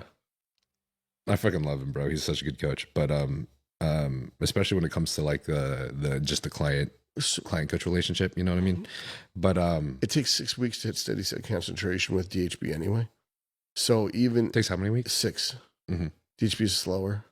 So, you know, you go get your GGT done and maybe ferritin and watch my podcast with Dean where he talks about the other ways of determining liver damage with ferritin and whatnot. It's pretty technical. Cool. But I just usually, up until that conversation with Dean, I just check the GGT. Okay. And then if your GGT is high, you can stay on the DHB if you blast glutathione. Yeah. Now, he would say that's a Band-Aid, but you're not going to be on DHB for that much longer anyway. Mm-hmm.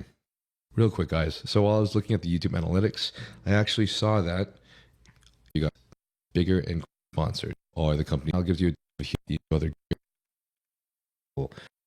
is just something that I think I want to say. So, Dodo Donatillers don't know what moron said that about the audio VG. You have a better mic than most YouTubers. Occasionally, there's just fucking jackasses who like to come by and say fucking retarded shit. There's something wrong with your audio. Why is there a black screen? Ugh. And then I check my fucking settings and crap. Everything's fucking fine. And then they just waste my fucking time. So, like,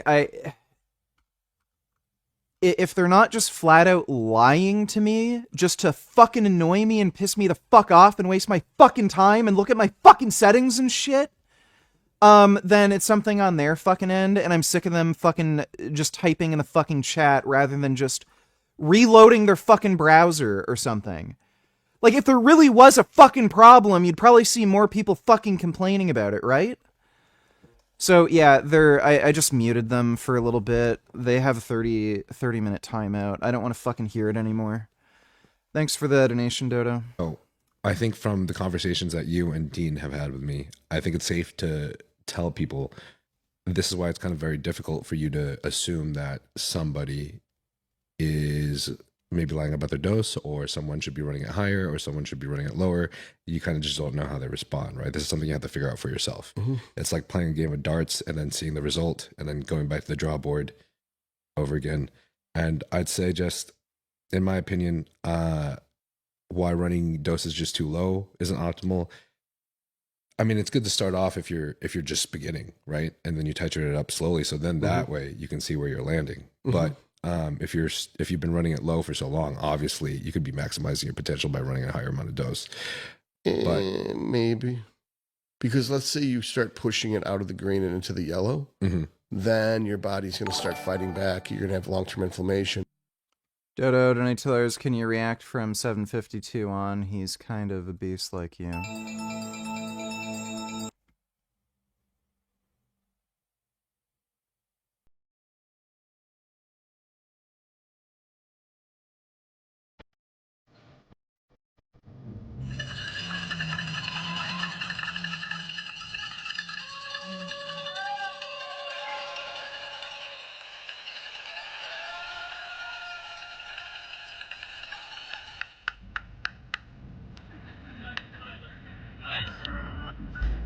This guy is throwing a $100 belt buckle right here.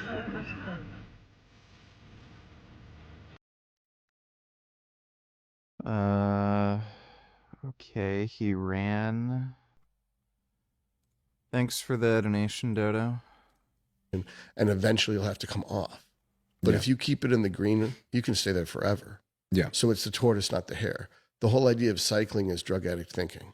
Mm-hmm. That you're going to do, I'm going to blast for 12 weeks, then I'm going to let my organs rest for 4 weeks. I'm going to blast for 12 weeks and let my organs rest for 4 weeks. Why not just try to maintain Why not just good organ health the entire time? run it half as much as you would in a blast and stay there for years? As long as the blood works fine, you're fine. Yeah. People think, well, that's just not healthy. I'm like, why the fuck isn't it? Well, yeah, I don't know. exactly. I You're saw it on checking the internet. And it's like, well, by who? A bald priest? Yeah. And it's like, I don't give a fuck what they say. Right. Doing it blindly is what normally tends to be unhealthy. Right. It's normally like I'm not trying to put anyone on blast, but you and I know specific people that have gone through this and probably passed away. People who purposely just did not want to do their scans, didn't want to.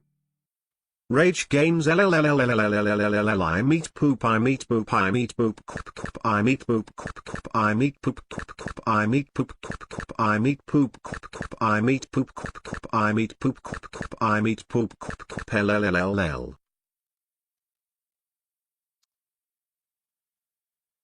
Yeah, that's true. Thanks for the donation, non-wib.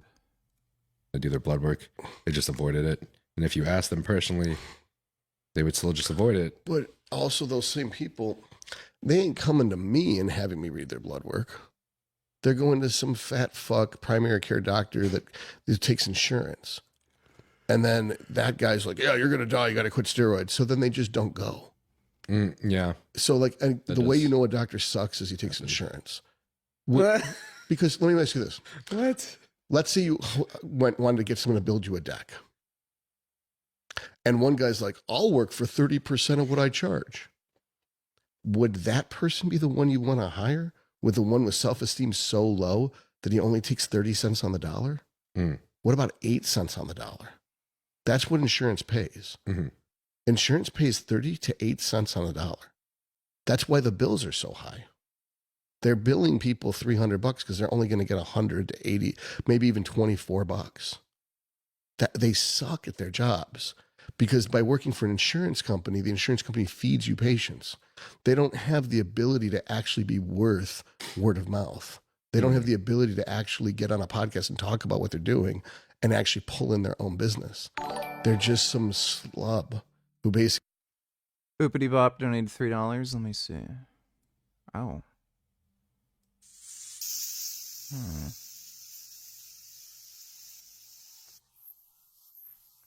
Oh my goodness. Oh, wow. That's a good otter.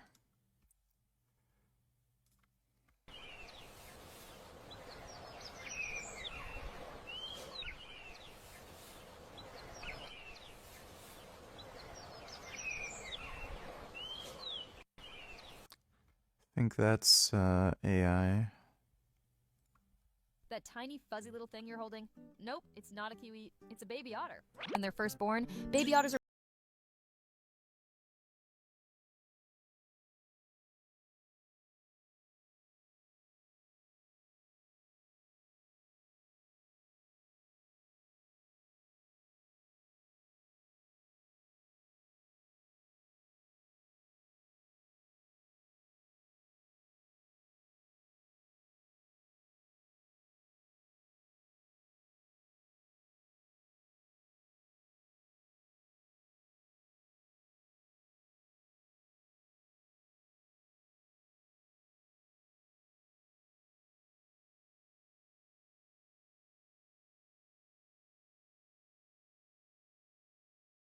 prepare to be blown away by their underwater dance moves. It's like a little otter ballet. They might not admit it, but they totally know they're adorable. Otters are cool. That tiny fuzzy little thing you're holding? Nope. Crap. That tiny Fuck.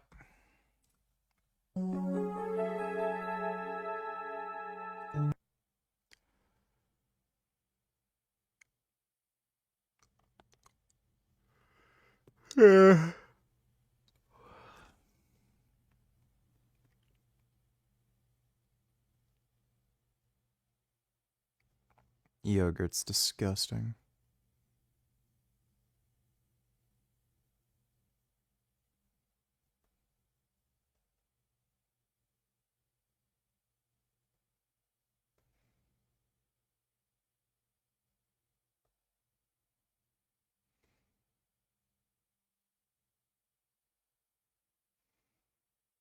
I remember those.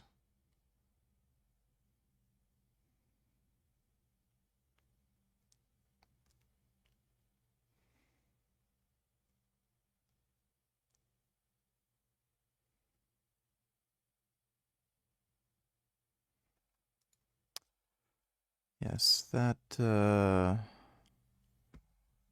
things from that time period. Thanks for the donation, Boopity Bop. Your audio isn't working, your audio isn't working, your audio isn't working, your audio isn't working, your audio isn't working, your audio isn't working, your audio isn't working, your audio isn't working, your audio isn't working, your audio isn't working, your...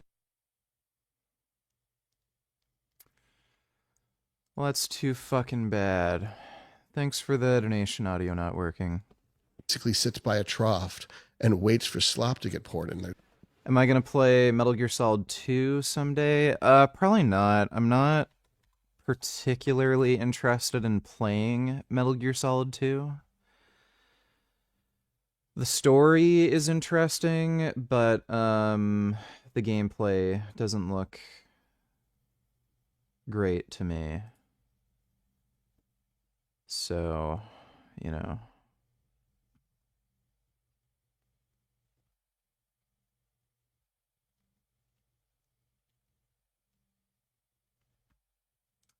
Trough and they gobble it up. So that's how the normal healthcare system is set up. Mm-hmm. And then the way that people get insurance is because the medication and the doctor bills are so high, you can't survive without the insurance. So everyone buys it out of fear of something going to happen. And then the insurance company just doesn't even pay. And you just get stuck with these bills that are 3 times what they would have been. If people just hired a good doctor and negotiated a price and paid the doctor, and then he... Dodo donate $2 watch full. Let me see.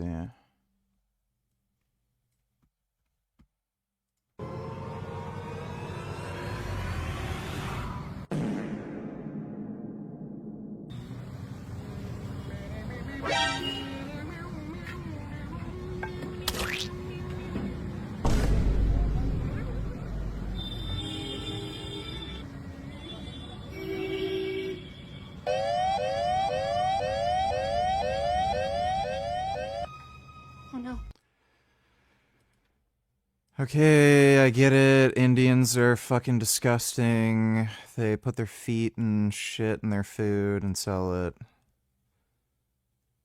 I get it, okay.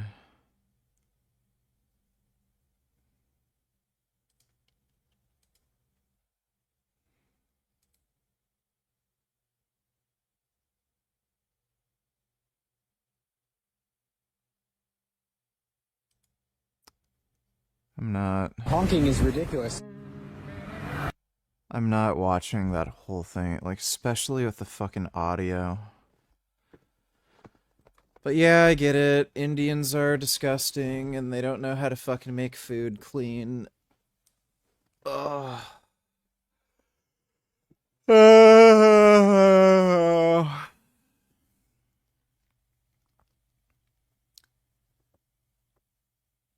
Yeah, dude, I swear, I'm just tired from having to be on the phone for 3 hours and trying to figure out some, like, stupid fucking thing with my bank account. Good evening, Richard. How long will it be before you are squatting and deadlifting 800 liters BS? Yeah, buddy. Let's go, Richard. Got to dig deep. Lightweight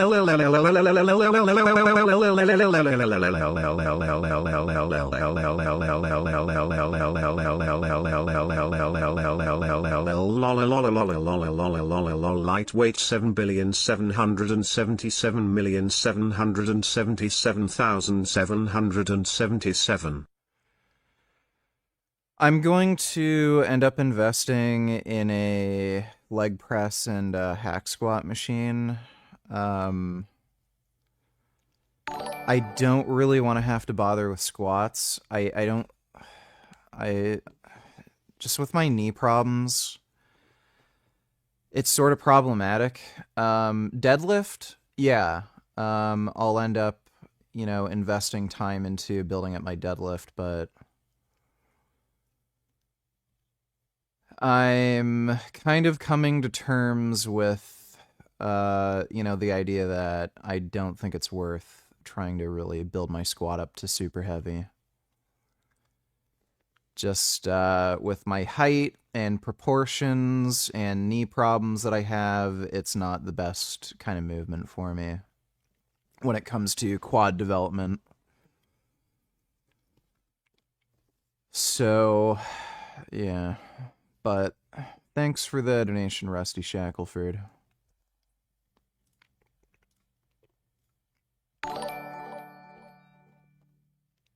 That 80/90S1 wasn't supposed to be on there, but I too remember those pencil things and seeing them on the fucking floor. Wasteful times. See anything new lately? I wanna see weapons.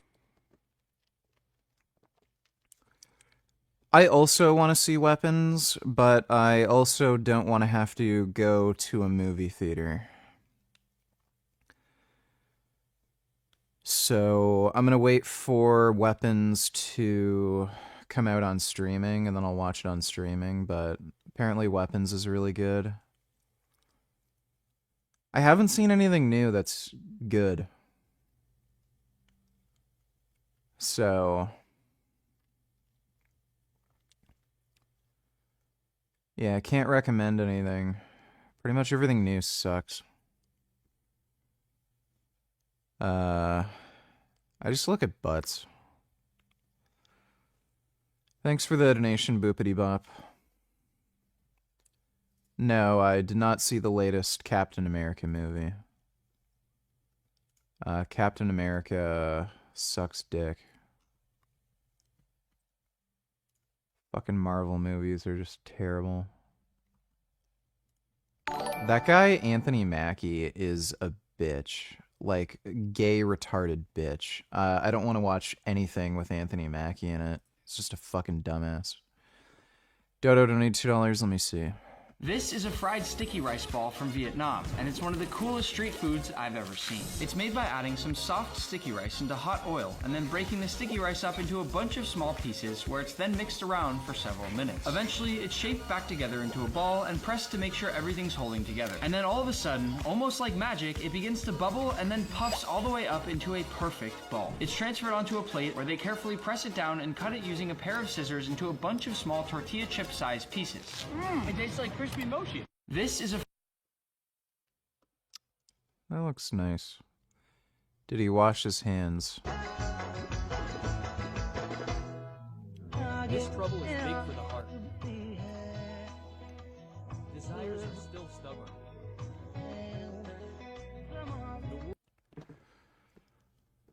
I mean, probably not.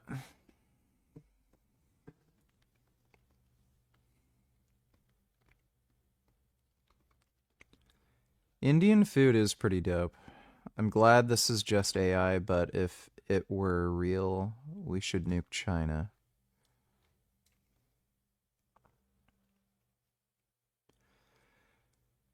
I mean, the real thing isn't even that far off.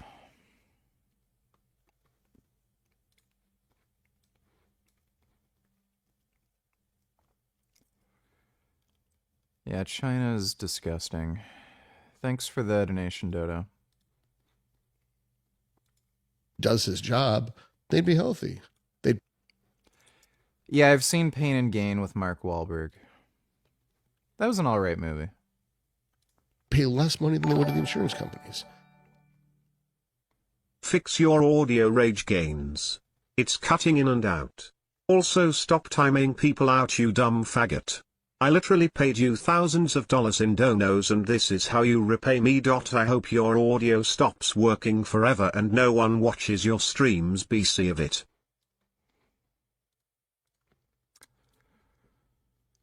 Well, you're just gonna have to deal with that. Thanks for the donation, though. Richard is gay.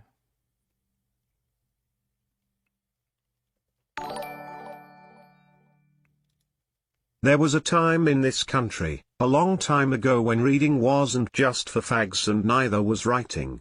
People wrote books and movies that had stories so you cared whose ass it was and why it was farting, and I believe that time can come again.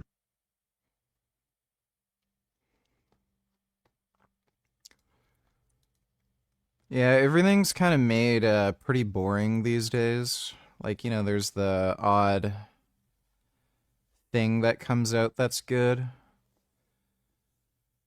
But, yeah, movies have been pretty boring and unwatchable lately.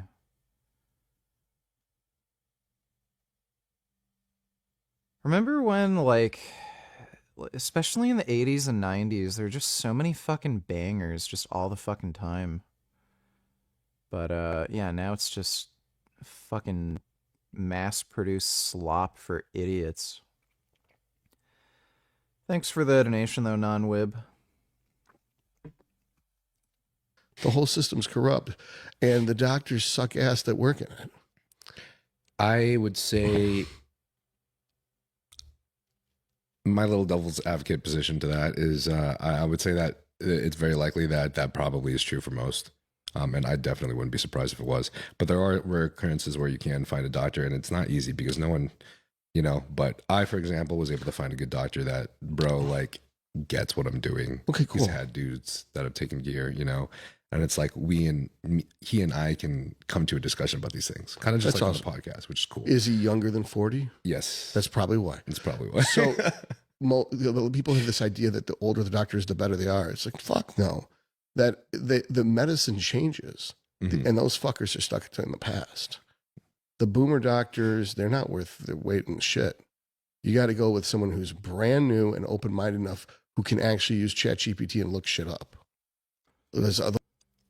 Will you watch James Cameron's Hiroshima movie? Knowing James Cameron, it's probably gonna be fucking stupid. James Cameron is a little bit of a bitch, so I have a funny feeling he's gonna have a bitch take on Hiroshima.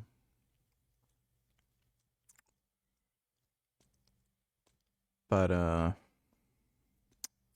so yeah, no. If he makes a new Terminator film or Alien movie or something good, I'll watch it, but, Avatar sucks. That last Avatar movie was not good. Just about everything is not good. The only movies that are coming out that are good are lower budget movies that are kind of more niche. And, you know, that's the only thing that's coming out that's good. These big, you know, Hollywood produced movies, they're all terrible. Like they're so bad too. So bad, they're just not worth it. Even if you're bored, they're just not worth it. Remember, for future reference, when I say new, I mean new to you. Do you recommend Code Geass? Have you seen Blue Eye Samurai, Solo Leveling, or the movie The Invitation, 2015? It was bad but kinda cool with the end. Yeah, I know what you mean. I know what you meant. I meant I haven't seen anything new that I liked, like new to me. Code Geass was really good. It's a lot like Death Note, only more anime-ish and less dark.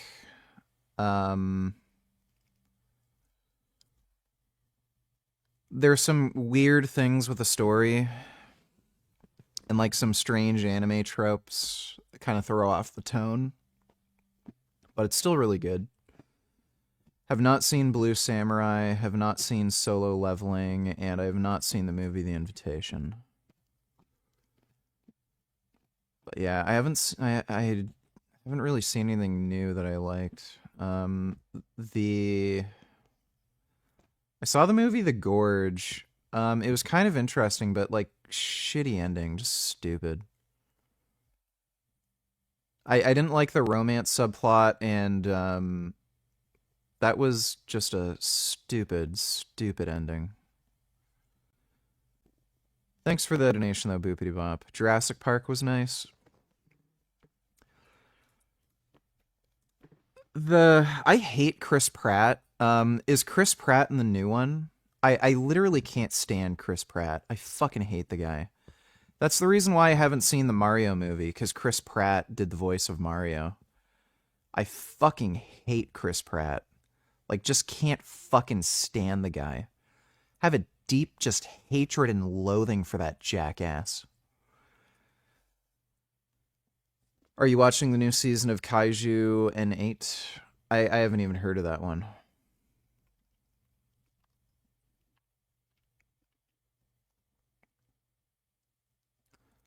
Come and watch Freakier Friday.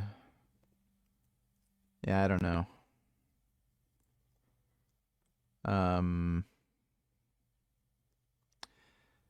Happy Gilmore 2 came out recently. A lot of people like it. I don't know. I don't know if it's any good. The ones who just, well, this is what I've always done, so this is what I'm going to do. You don't want to deal with that fucking Mr. Magoo piece of shit. Mm-hmm. They suck. Yeah, I heard Peacemaker's good. I might actually bother watching that. They don't know a goddamn thing about anabolics. It's the most obscure black magic shit in the universe to them. That might as well be demonology. So it's no way. The only way you have a chance with a young doctor who's working at a hospital is if he lifts himself and he's using gear. That would be the only chance. Or, otherwise they're going to be like, what's nandrolone? Is that like testosterone? It's like, I'm done. Do what I say or I'm leaving. It's like, yeah. So the whole thing about they don't want to go get their blood work done because the fuckers don't know how to order the blood work. They order what the insurance companies pay for. And they pay for a CBC, a CMP, maybe a lipid panel. They don't order a GGT for the liver. They don't order a cystatin C for the kidney. The nephrologists don't even know what the fuck a cystatin C is. They don't order an ApoB for cholesterol. So they're not actually looking at the lethal components. They just order the shit that the insurance company covers. And then they tell you, oh, this is high, stop using steroids. Because they don't give a fuck about you. Mm-hmm. You're just one out of 100 people they got to see that day. So the faster they can, it's called treat them and street them. It's you get them in the door, you get them happy, you give them antibiotics or something, so they think that they got something for their copay, and then you send them packing. That's why all these kids are put on antibiotics when they've got a viral infection. Antibiotics don't treat viral infections, but these doctors don't give a fuck about the patient. So they give them something that's going to wipe out their intestinal flora and give them autoimmune disorders because they have nothing to protect against infections. And they've been doing it for 100 years, and they're going to keep doing it. They're not going to stop with antibiotics for viral infections. I don't want to directly blame the doctors because I know there's a lot of good doctors out there, and I know while it may be a little more rare, the older the generation of the doctor, for them to be open-minded with some of these things. But I feel like it's a little bit more of just the medical system in general and what's being taught. But a system's made up of people. So if you're part of an evil, corrupt organization, that makes you evil and corrupt. So let me put it this way. You got a bunch of Nazis, and they've got to go take some people out to a field and shoot them. Yeah, right? It's like, well, I'm just doing what the other Nazis are doing. I'm like, you're shooting innocent people in the back of the head. And it's like, yeah, but it's my job. I'm just following orders. That's how doctors are. They just do whatever the American Medical Association tells them to do. And then their hands are clean of the... Most doctors are just fucking useless.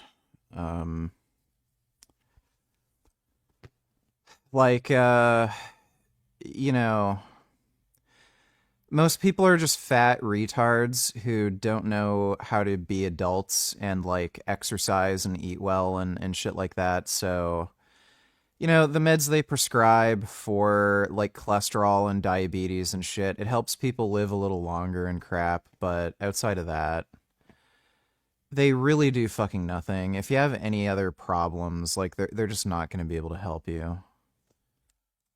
The blood. even though the third leading cause of death in America are doctors. It's heart disease, cancer, iatrogenic causes. Iatrogenic is doctor talk for whoops, we fucked up. So the third leading cause of death is doctors misdiagnosing and overprescribing lethal medications. So to me, I've heard of that statistic being thrown around. I'm not sure if that's actually accurate. I've seen conflicting things on that, where doctors overprescribe or wrongfully prescribe medications. I'm not sure if that actually is a leading cause of death. Like, it wouldn't surprise me, but I'm really not sure about that. Like, it's also hard to really determine whether or not that is the case, because again, most people are like fat, sick retards, and they need to be on meds because they won't just eat well and exercise. And then it's like, okay, did the meds kill them, or were they going to die anyway? Like, would they have had better health outcomes if they weren't on the meds? Like, I don't know. The whole system's corrupt, but yes, it's the system, not the doctor, but they're part of the organization. It's like, I didn't shoot anybody in the Hitler's Youth, but I made the bullets. Well, you made the bullets that were going to be used. So it's like the movie Lord of War with Nicolas Cage. He didn't kill anybody. He just supplied both sides of the conflict with ammunition.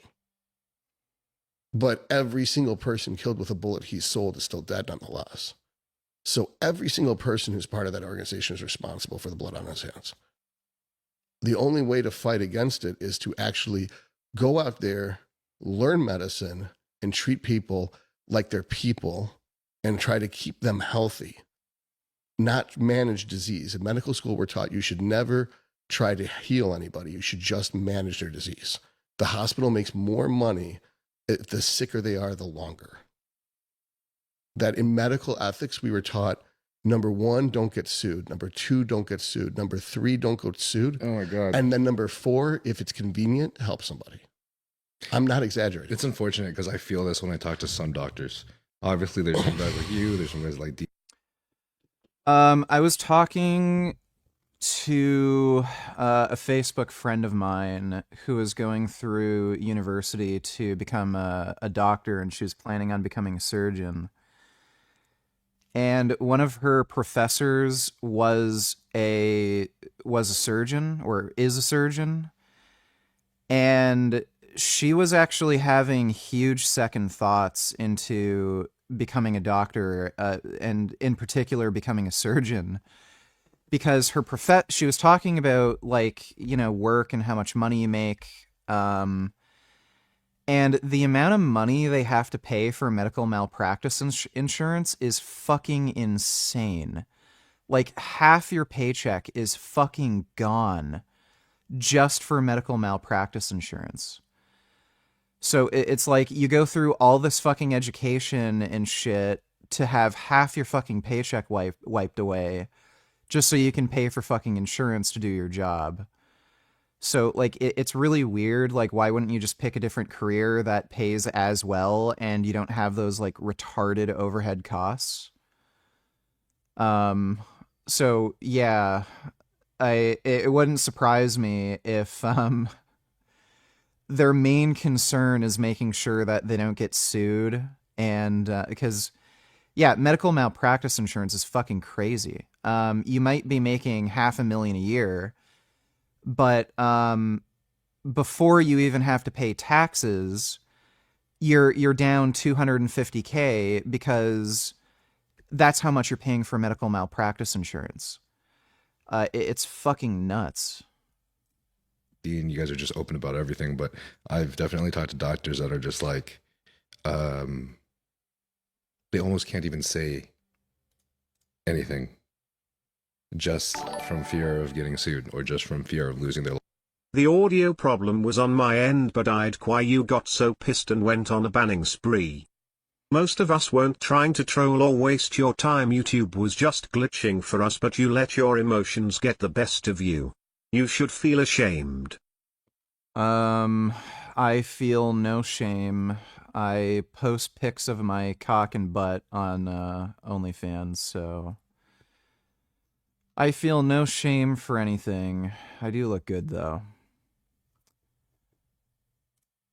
I look really damn good. I posted some nude photos of myself on OnlyFans. Like, I gotta say, I look fucking good right now. I wish I could, like, show you just how fucking good I look totally naked. Just look like an absolute fucking beast.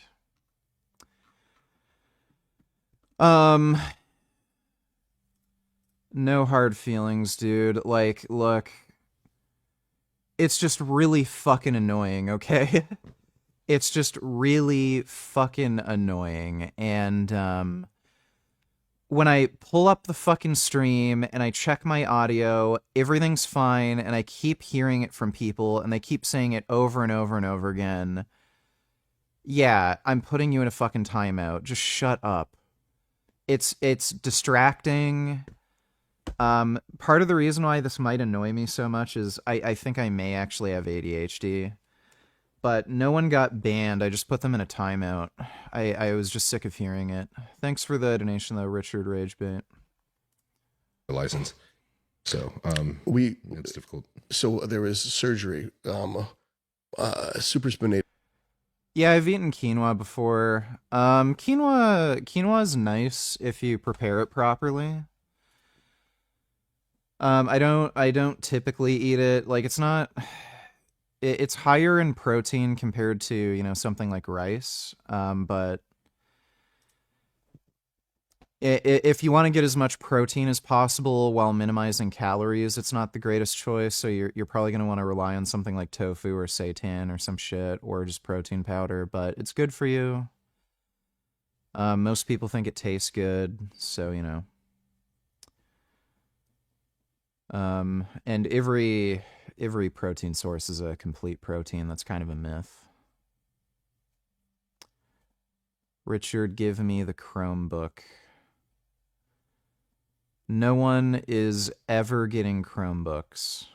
I'm going to go to every single Best Buy, Staples, CompuSmart, every single electronic store, and if any of them are selling Chromebooks, I'm going to burn them to the fucking ground, okay? So no one is ever going to get a Chromebook ever again. Repair. You know, it's a rotator cuff, supraspinatus. And one doctor who is the head of sports medicine at one of the largest hospitals. I'm shadowing with her and I'm working on these cases with her, right? And she cuts the bicep tendon on every case and doesn't reattach it. She's like, they don't need the bicep for anything. They can supinate their arm with their supinator. They can flex their arm with their brachialis. And I was like, but why not reattach it? She's like, because I could do 5 cases a day if I don't reattach it, but only 4 cases a day if I do reattach it. So it's $5,000 a day for me. You know what? Like I was talking about this on yesterday's stream, but I completely tore my adductor longus on my left leg. The tendon completely avulsed, and it hurt like fucking hell. Obviously, I had to call an ambulance because I couldn't get up off the ground on my own. They brought me to the hospital. I was waiting in the waiting room for about 2 hours to be seen by a doctor on a stretcher.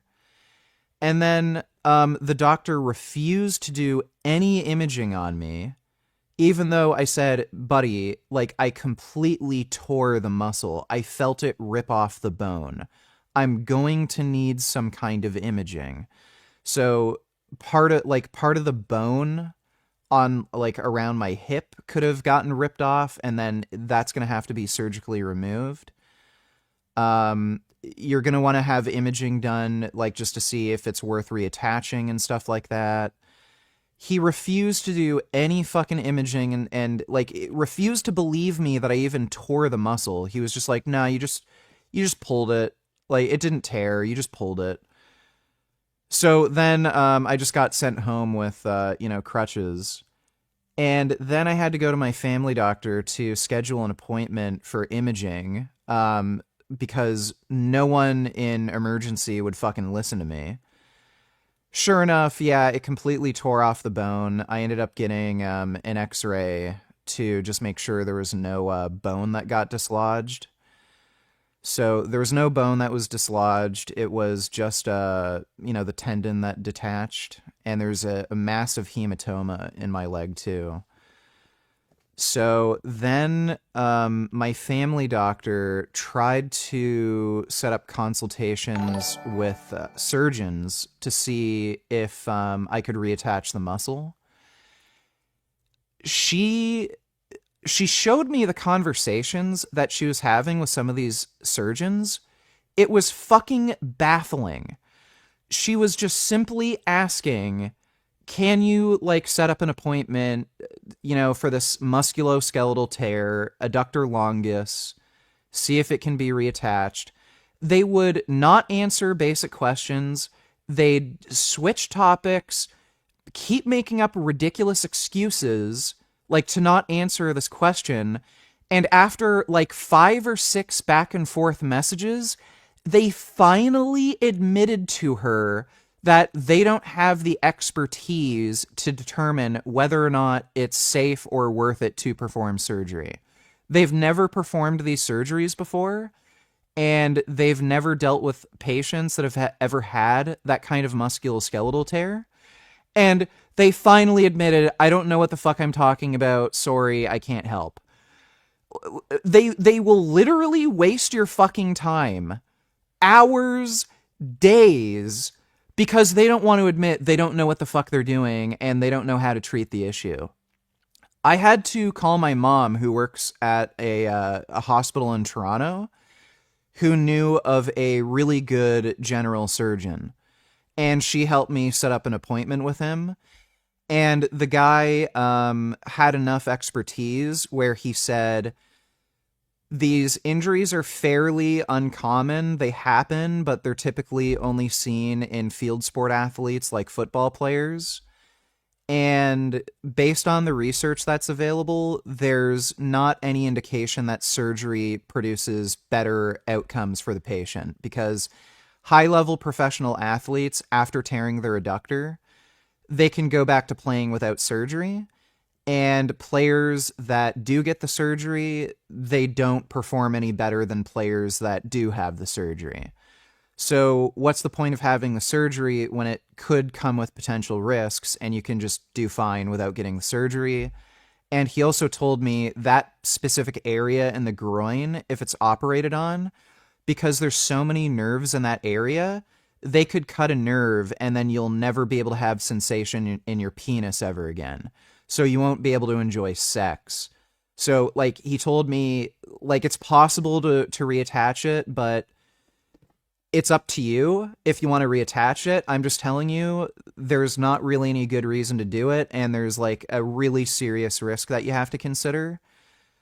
I had to go through all of that to find, one dude who knew what the fuck he was talking about. It's fucking retarded. Most doctors are just incompetent fucking morons.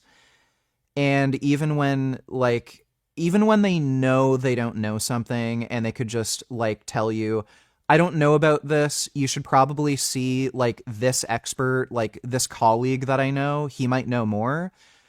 They won't even give you that courtesy.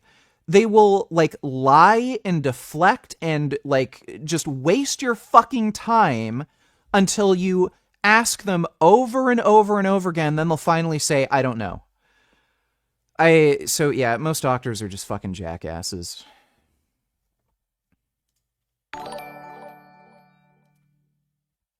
Noah Lyles states down opponent after winning the US championships in the 200 meters and gets shoved for it. Advantage that Noah just gained here. It's like, okay, I know everybody thinks I'm vulnerable. I know you guys have been watching Kenny Bednarek be undefeated all year. Guess what? I am a 3-time world champion for a reason. And yes, Kenny Bednarek got the better of me in Paris. This ain't Paris. That was impressive.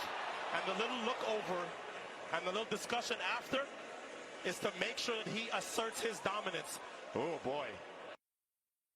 Yeah, it looks like that guy was mad. Yeah, what the fuck? Like, I mean... reacting to that as well as they see it in Yeah, the guy literally tried to whack him for no reason. stadium. Oh, boy. I love it. You know, and almost lost in this 1v1 is that Robert Gregory Dude. on the outside joins these two now in Tokyo. NCAA runner-up at TCU back in 2024. Yeah, like, what a bitch. Like, it's a fucking race. Thanks for the donation, Matthew. Ben Boyd, $22. It's okay, we forgive you, Richard. And also, sorry for making you angry. From now on, I will try to be more mindful before complaining about stream issues and make sure it's not something fixable on my end first. Yeah, it's no problem, dude. You know, if you can just try, like, maybe restarting, like, just refreshing the browser and see if the problem is still there, then maybe just say, I'm hearing the audio cut out, you know? But, it's all good. No hard feelings. Thanks for the donation, Ben Boy. This is real life. People think that I'm hyperbolic. I'm not fucking hyperbolic. I'm not a rebel. I'm not interested in tearing down organizations just to tear them down.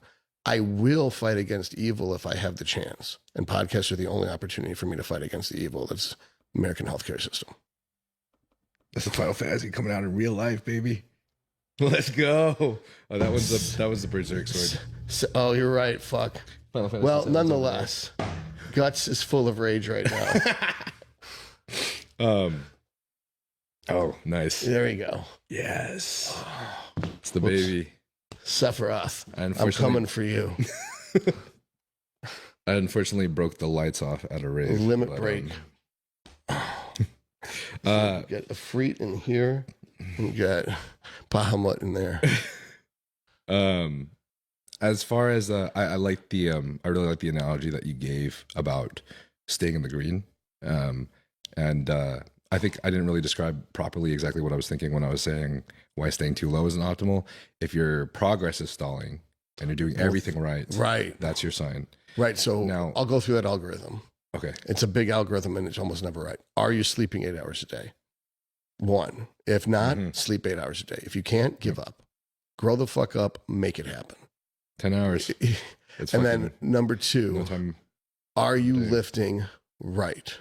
Are you super sore? Are you never sore? If you're slightly sore after body part X for 12 to 24 hours, but you're fully recovered in 48 hours, you can hit it a second time. So you can hit every body part 3 times a week. You're doing good. So you're a fan of high frequency? I'm a fan of fucking shit up just the right amount and then fucking it up again 48 hours later. Yeah, I haven't changed my program around all that much since going on gear. One thing I have noticed is recovery is better. I don't have prolonged soreness like I was before. My legs in particular would stay sore for a more prolonged period of time compared to the rest of my body. And that's gone. Everything's recovering faster. So I might switch to a higher frequency program. Also, I can just train harder. Like just doing more sets, going closer to failure, and I can recover just fine from it. It's not as, like, fatiguing. Oh, hey, Gum Gum. Yum gum dim sum yum gum dim sum yum gum dim sum yum gum dim sum yum gum dim sum yum gum dim sum yum gum dim sum yum gum dim sum yum gum dim sum. Oh. Oh my goodness. Who's a handsome kitty? Oh, look who I got. Oh, I got a beautiful Gum Gum. This is my Gum Gum Yum Yum Dim Sum. Well, thanks for the donation, Yum Bum.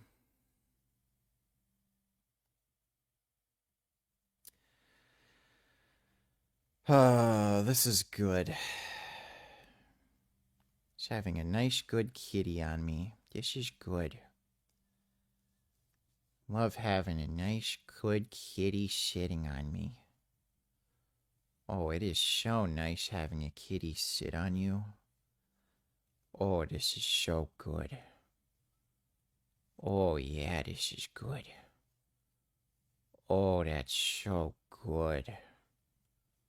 Oh my goodness, that's good. Oh, wow, that's good. Oh, yes. Oh, that's good. What a good baby. You know I love you so much, Gum Gum.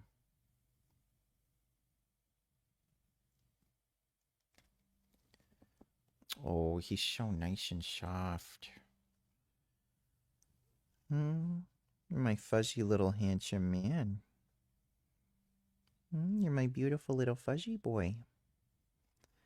He has the most beautiful pink nose. Oh my god, I love him. Yeah, you're my cuddle buddy. We spend all day together, just cuddling. Oh, what a good sweetie.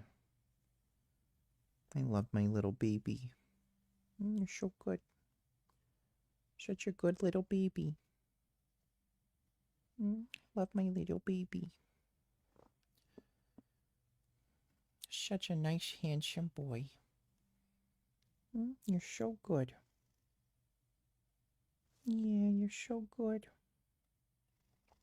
My goodness, she's so good. Okay.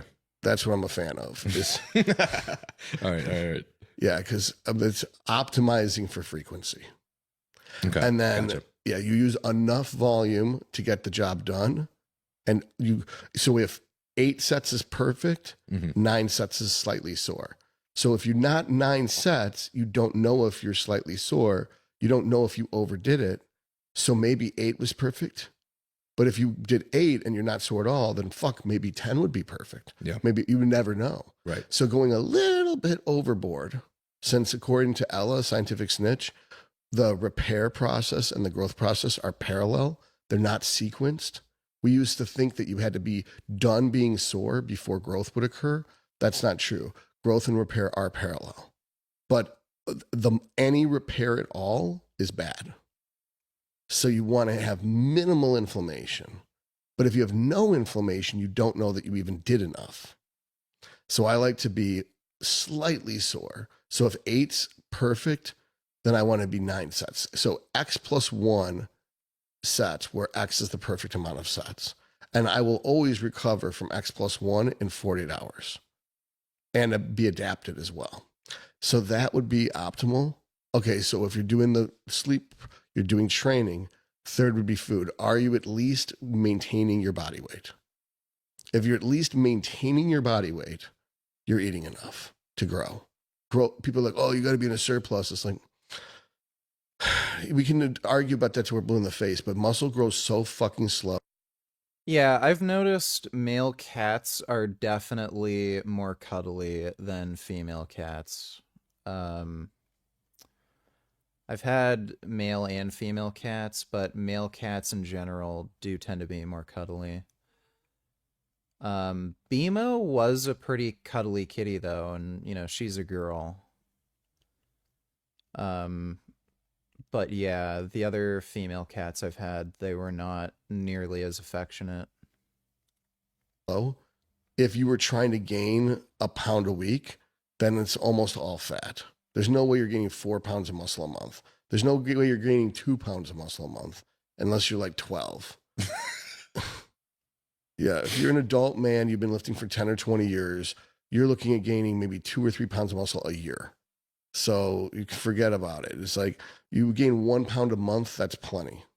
That would be exactly 100 calorie surplus. So if 3,700 calories is perfect, you eat 3,800 calories because you want to gain a little bit of fat for the security of knowing you're doing everything you can. Eating 4,000, 4,500 is not going to help. You've already maximized your return. Helms did some studies on this. Yeah. That wasn't on gear and steroids. For most of us, we have to use gear and steroids just to break even. So it's like that. It's not the be all end all. Then we get to the last step is, okay, our volume and frequency and intensity are fine. Our sleep is fine. Our calories are at least maintenance. Now, if we're still not getting stronger, we're not adapting, and we're not stale, then we could add in 10 milligrams to 20 milligrams of gear a day. So maybe 10 milligrams of boldenone a day or 20 milligrams of Masteron a day. That's it. You don't have to use more than that. That little bump is a big change. That would be like adding in 1 set per body part per week. And that way you can keep titrating up for months, maybe years, and your body will never notice. Your body's never going to be like, oh, today we're going to have bad cholesterol. No, it's like if we're eating perfect and you're sleeping and you're training right and your ApoB is a 70, going up 10 milligrams or 20 milligrams a year every month or every 3 months, that is not going to make your ApoB jump up to 134. But there's people I know who like, I'm going to add in a new drug, and they add in 400 a week or 300 a week out of the blue. It's like, that's going to fuck you up unless you're like young. And then a lot of these guys, they learn how to do it when they were young. So they keep doing what worked when they were young. And it's like, it's not going to keep working, man. You got to be more conservative. It's just like rep ranges. A lot of guys are like, I can't lift anymore because my knees and my lower back and my elbows hurt. I'm like, well, you started doing power building when you were 14 with 6 reps, and you're 42 and you're still doing power building with 6 reps. That's why your shit's all fucked. I haven't pooped it 10 days. About 777 quintillion 777 quadrillion 777 trillion 777 billion 777 million 777,777 pounds of poop, more or less recycled each year. Do you contribute, Richard? That's a long time to go without pooping. You might want to poop more often than that. And no, I don't recycle my poop. I just, throw it out in the toilet. Thanks for the donation, Dingleberry. Are you pinning every day? Yep. I'm doing daily injections. I love injecting. I love needles. Every time I wake up in the morning, I'm excited to inject steroids. It's great. Yeah, I love steroids. I just fucking love them, dude. It's kind of funny saying that after being natural for so long, but I fucking love steroids. They're just fucking great. This cat is also great. I fucking love this cat. Cats and steroids. They're my favorite. I just want to pet cats and do steroids. Those are my 2 main hobbies, steroids and cats. See this cat? This cat doesn't mind that I'm on steroids. He still loves me. He says you can do all the steroids you want and I'll still love you. I just want you to feed me my cat food. When I get hungry, you feed me, human. Do your steroids after you're done feeding me. I am his human. I love this cat. This is such a good cat. Up. Your minimum reps should go up by like 2 every 5 to 10 years. So by the time you're in your 40s, you should never be doing single digit sets. Every set should be 12 or something or higher reps. Gotcha. Because people don't look this, the weight you could do for 6 reps when you're 18 you can do for 15 to 20 when you're 40. It's not like because you're stronger, you're more durable. Mm-hmm. People are like, oh, you get more brittle as you get older. It's like, no, you stay the same level of brittleness. You're just way stronger. You're using more weight at the same amount or more reps for 5-6 times the volume per week. I was with you until you said you don't get more brittle as you get older, though. You might get more brittle as you get older to an extent, but not the amount that people think. Okay. Like between 20 and 40, there's probably not that much brittleness, but it is a fuck ton of strength increase. Okay. So let's say when I was 30, I could do a 1 rep max squat of 315. Mm-hmm. And then by the time I'm 42, I'm doing 500 for 8. That's a huge difference. Mm-hmm. That's a huge difference. I think everyone, by the way, I'm sure you guys already know, but we're definitely making the assumption that you're a bodybuilder that's continuing to gain, because I think there's a lot of people that just don't, you know? Well, everyone thinks that once you turn 40, you can't grow anymore. And it's because Fuad says so on his podcast. Are you sure he says? He said that your quads don't grow anymore after 40. And then Brandon Curry's like, hold my troponin shake. How long ago was this? 3-4 years ago. Okay. I'm sure he might have changed his mind. Yeah, I think so. But here's the thing about the internet all the time too. But here's the thing about the internet. Motherfuckers don't care about when you said it. They watch shit I did 3 years ago, and you're like, you contradict yourself. You say this in this video and this, and it's like, that's a 4-year-old video. Those people are stupid, though, to be honest. Fallible. At least get. Then you put them on a drug. Then a month later, you get blood work done, and you see changes on the blood work. And then you remove the drug, and a month later, the changes went back to the way they were before. Right. And there was no other changes. That's valid. But in the comment section, nobody ever has any valid information. They have no data. It's 15 to 15 intelligence, and maybe like a 6 or 20%. When is Gum Gum hoping on the gear? Buff family is a happy family, Richard. You know that. Hashtag Gum Gum for president. I don't think Gum Gum needs any gear. He's already 15 pounds and fucking massive. So I think he's just gonna stay natural because he's already fucking huge and strong and jacked. And a really nice, sweet, cuddly kitty, and I love him. He is so soft and nice.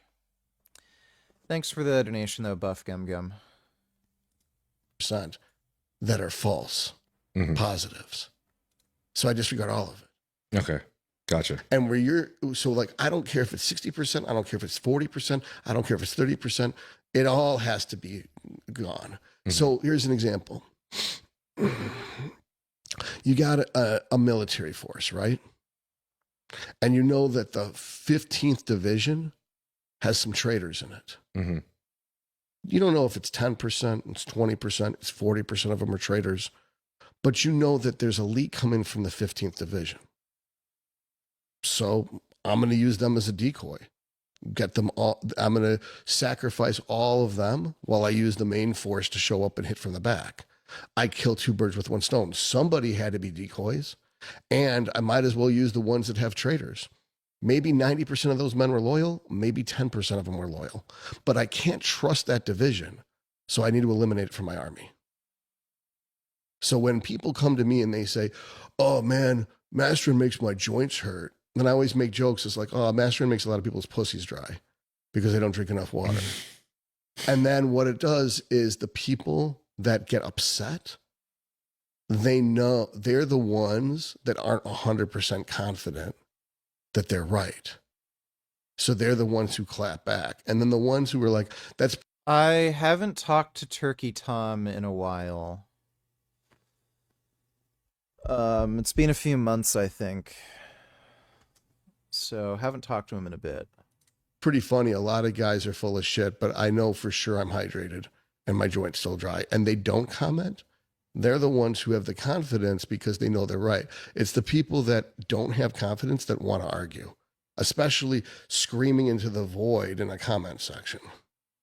So when I've heard so many dumb motherfuckers tell me that Masteron makes their joints dry, that I just ignore it altogether. Now, I've had one person who was super diligent, who had measured his skin. He went on Masteron for a certain amount of time. His skin was really dry. And then he went off of Masteron and then checked it again, and his skin was no longer dry.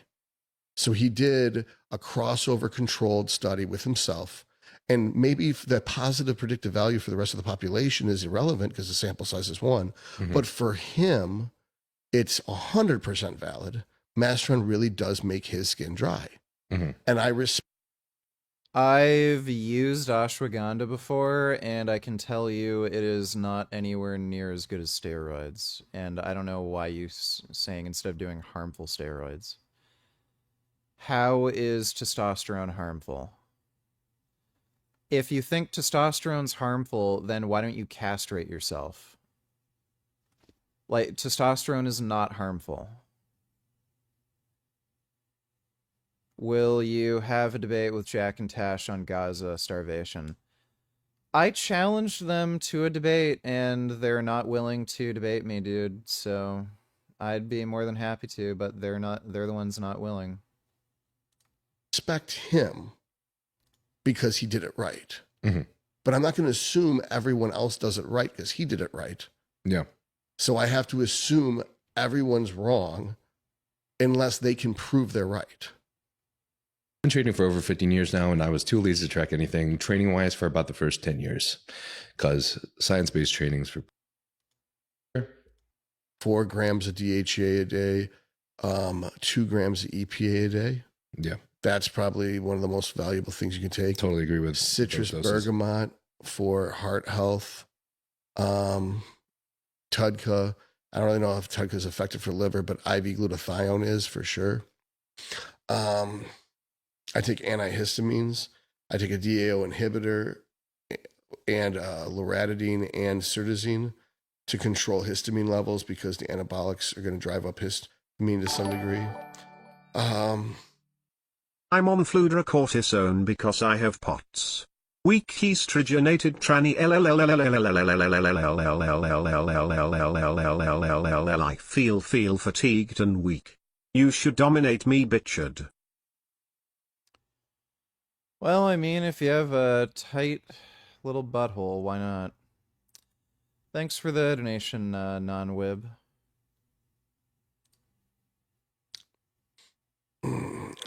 Trying to go through vitamin D3, vitamin K2 to protect you from the D. Son Goku, donators, growing up, did you ever really have any close friends? Not really. Pretty much didn't. I pretty much didn't. I've just learned to live life solo and pretty much avoid talking to people. Yeah, pretty much the same. I never really had any really close friends. I have a really close friend now that I'm tight with, but yeah, growing up, not really. Thanks for the donation, Son Goku. D3, calcium, vitamin E. I don't take a B supplement because I eat a lot of meat. Vitamin A, I have a lot of carrots, so I don't necessarily add in vitamin A. I take magnesium, 800 milligrams of magnesium bisglycinate at bedtime to get my magnesium in and help me sleep. Take zinc as well. Stinging nettle, pygneum or something like that. Saw palmetto to control DHT. I also use topical dutasteride, RU48841, and isotretinoin, and a couple other things on my topical with a derma roller to preserve as much as hair as possible. I do the microneedling too. Yeah. Calcium before bed, because not in the morning because I don't want to interfere with my T4. I take prophylactic T4 to protect against having T3 toxicity if I was to add in T3. I'm in prep right now, so T3 is on board. SLU is on board. Dude, this sounds like a lot of shit to keep up with. Jesus Christ. MOTS-C is on board. L-carnitine is on board. Clen is on board. T2 is on board. Wrath was a little too strong for me, so I had to, even though it's mine and I designed it, I don't handle stimulants well, and there's very little in it. It's 22 milligrams per caffeine per capsule, but I just don't take caffeine as a general rule. And I have a topical yohimbine cream I developed that I used to sell, but I don't sell it anymore because people were eating it. So, people think I'm hyperbolic when I say people are retards. I get the sample I'm presented with are the world's dumbest people. So it's like the bodybuilding equivalent of eating Tide Pods or injecting Lysol is eating the topical fat burner cream. Nigga, don't tell us, how many viewers do you think the top female streamers would get if they had to wear a burqa all stream? 0. The only reason anybody ever watches any female streamer is because of the way they look.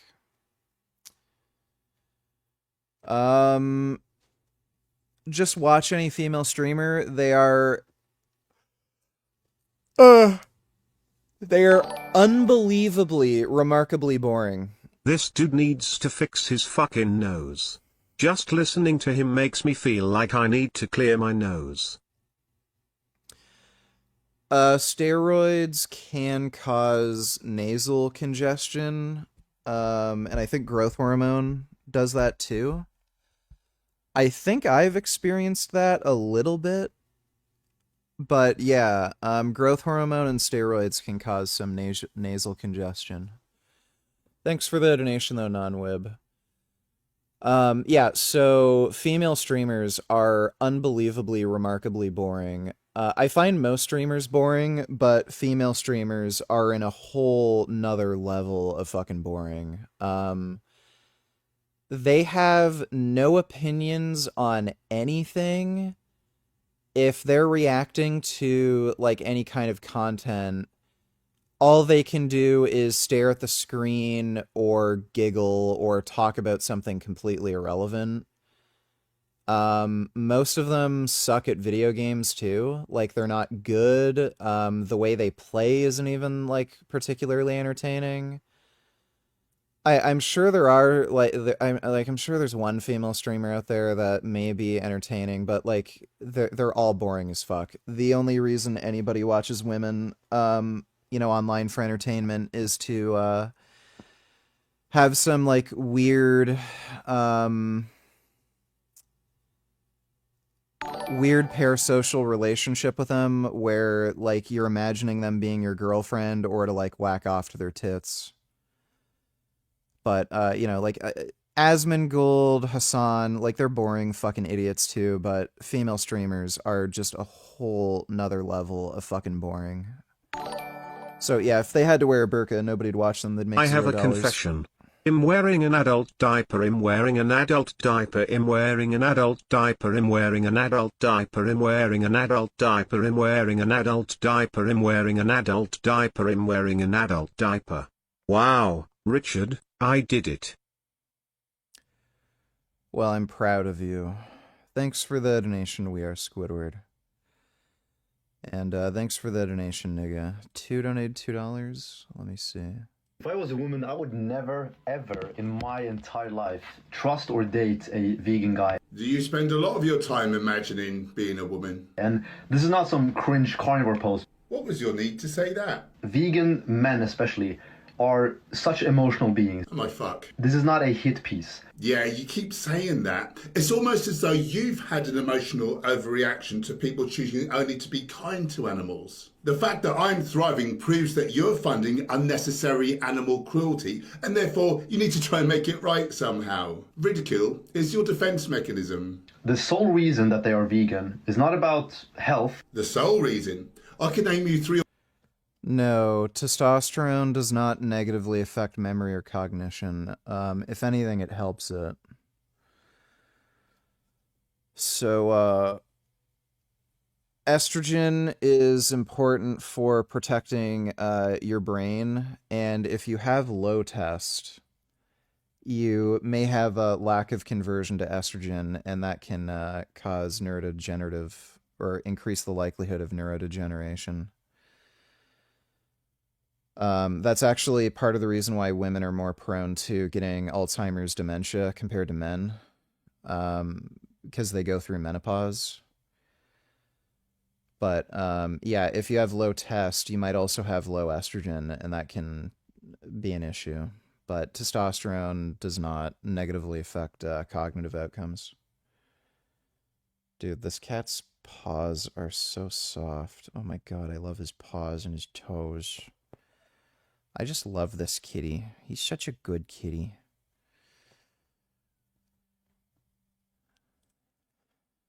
Or 4 reasons why I don't pay others to stab animals in the neck unnecessarily. You'll get something right eventually, though, I'm sure. Do carry on, my highly defensive friend. You can't base your whole ideology off of feelings and emotions. Actually, the initial reason that I stopped eating animal products was purely logic-driven. I saw the health outcome data and how the more animal products we eat, the quicker we tend to be the cause of our own death through things like heart disease, our leading killer. All great men throughout history have never been emotional. What were they, fucking robots? It's not emotion and feelings that drove them forward in any type of endeavor that they...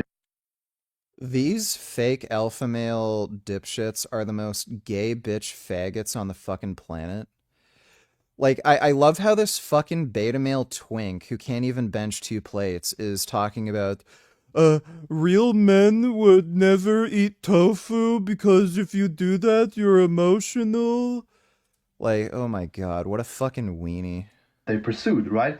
It's actually logic and just like pursuing whatever they pursued, their purpose, so to speak, by being like vigorous and purposeful, I want to say. Like, fuck are you going on about? I can't think of the correct word. What? All that superior dead rotting flesh and your brain's not working properly? Go figure. As a woman, you want to make sure that your man can literally do what has to be done at a specific moment at any given time, because he should be a provider and a protector. Ooh, you're so manly. As I said, I'm going to say this the 3rd time. It's not a hit piece. You keep telling yourself that, you big, strong hunk of a man. If you can't even consume what I believe strongly, with the evidence that we have, to be the natural human diet. Humans are primates, primates thrive on plants. You're thinking of great cats. Meow. I love how you're so convinced, though, that you know better than every single credible evidence-based nutrition association in the entire world who, looking at the balance of total available evidence, have all arrived at the same conclusion that we need to severely limit saturated fat. If I could give you one teensy little bit of constructive criticism, it would be to learn how science works and then stop talking complete fucking gib. Knitgird donated $2. Let me see. That's all it is. And at the end of the day, that's all it is. It's just a word. Okay? Nigger, nigger. And at the... That's great. Thanks for the donation, Knitgird. And that's what I have to deal with. So that's my perception of mankind. So you invent something that can help everyone and you can't sell it anymore because one person... Dodo donate $2. Would you say this is accurate? You become what you believe. I believe birds exist. So I'm going to become a bird. I'm assuming he's talking about like you manifest things, and if you believe in yourself, you know, you'll achieve things. I mean, that's just gay. It's just a stupid statement. Thanks for the donation, Dodo.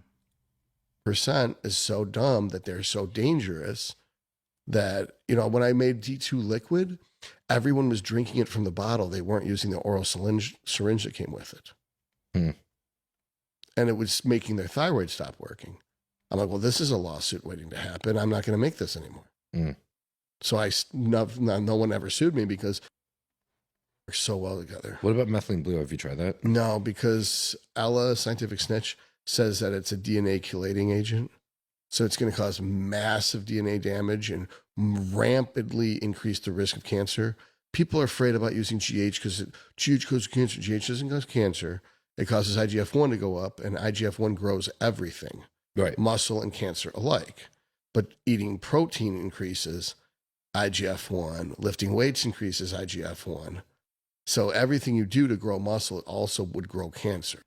What is gayer, playing Roblox or playing Marvel Rivals? Definitely playing Marvel Rivals. That's not the same thing as an actual direct carcinogen. Methylene blue isn't a direct carcinogen. It will create cancer. I'm so curious how true this is. I haven't done any research on that. It's my fault. I mean, Ella did the research. I didn't do it myself. Uh-huh. But it's used in labs to chelate the DNA. Specifically, it's also goes around mitochondria. It targets the mitochondria DNA for this. And the mitochondria DNA is even more fragile because normally when the DNA is wrapped around histone cores, it's protected. It has to be open and ready for transcription to get actually broken up and damaged by carcinogens. So only cells that replicate get cancer, really, which isn't entirely true, but your chance of getting skin cancer is way higher than. I have a confession. Remember the My Nigga Totoro donation last month? That was me, non-Wib. The white tranny. And in this donation I said the N-word 2 more times. The world is fucked up. I said the word 3 times, bitchard. Meditate on that for 10 seconds.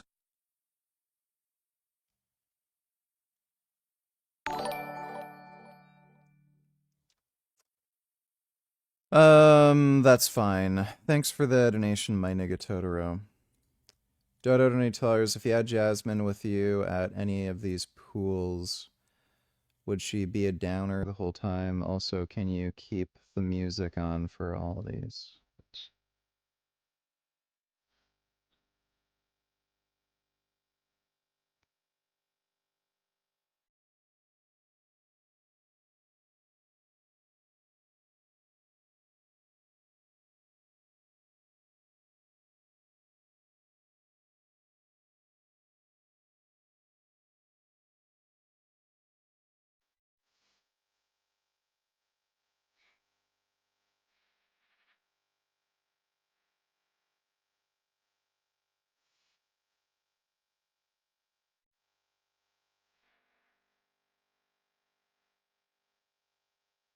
This is going on for too long. 4 and 12 are the same.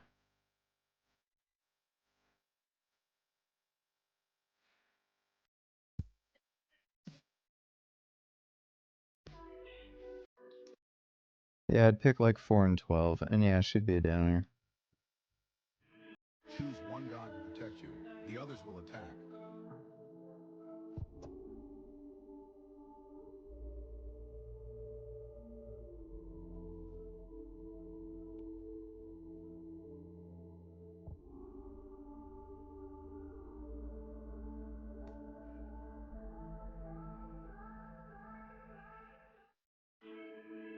We got choose entity 404.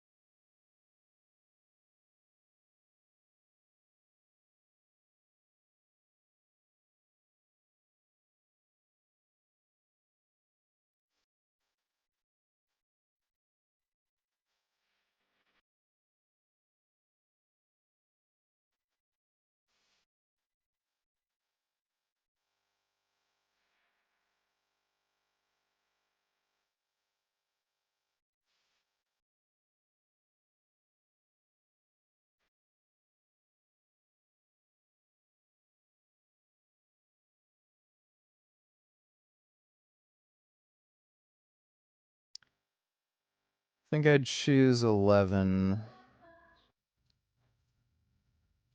Thanks for the donation, though, Dodo.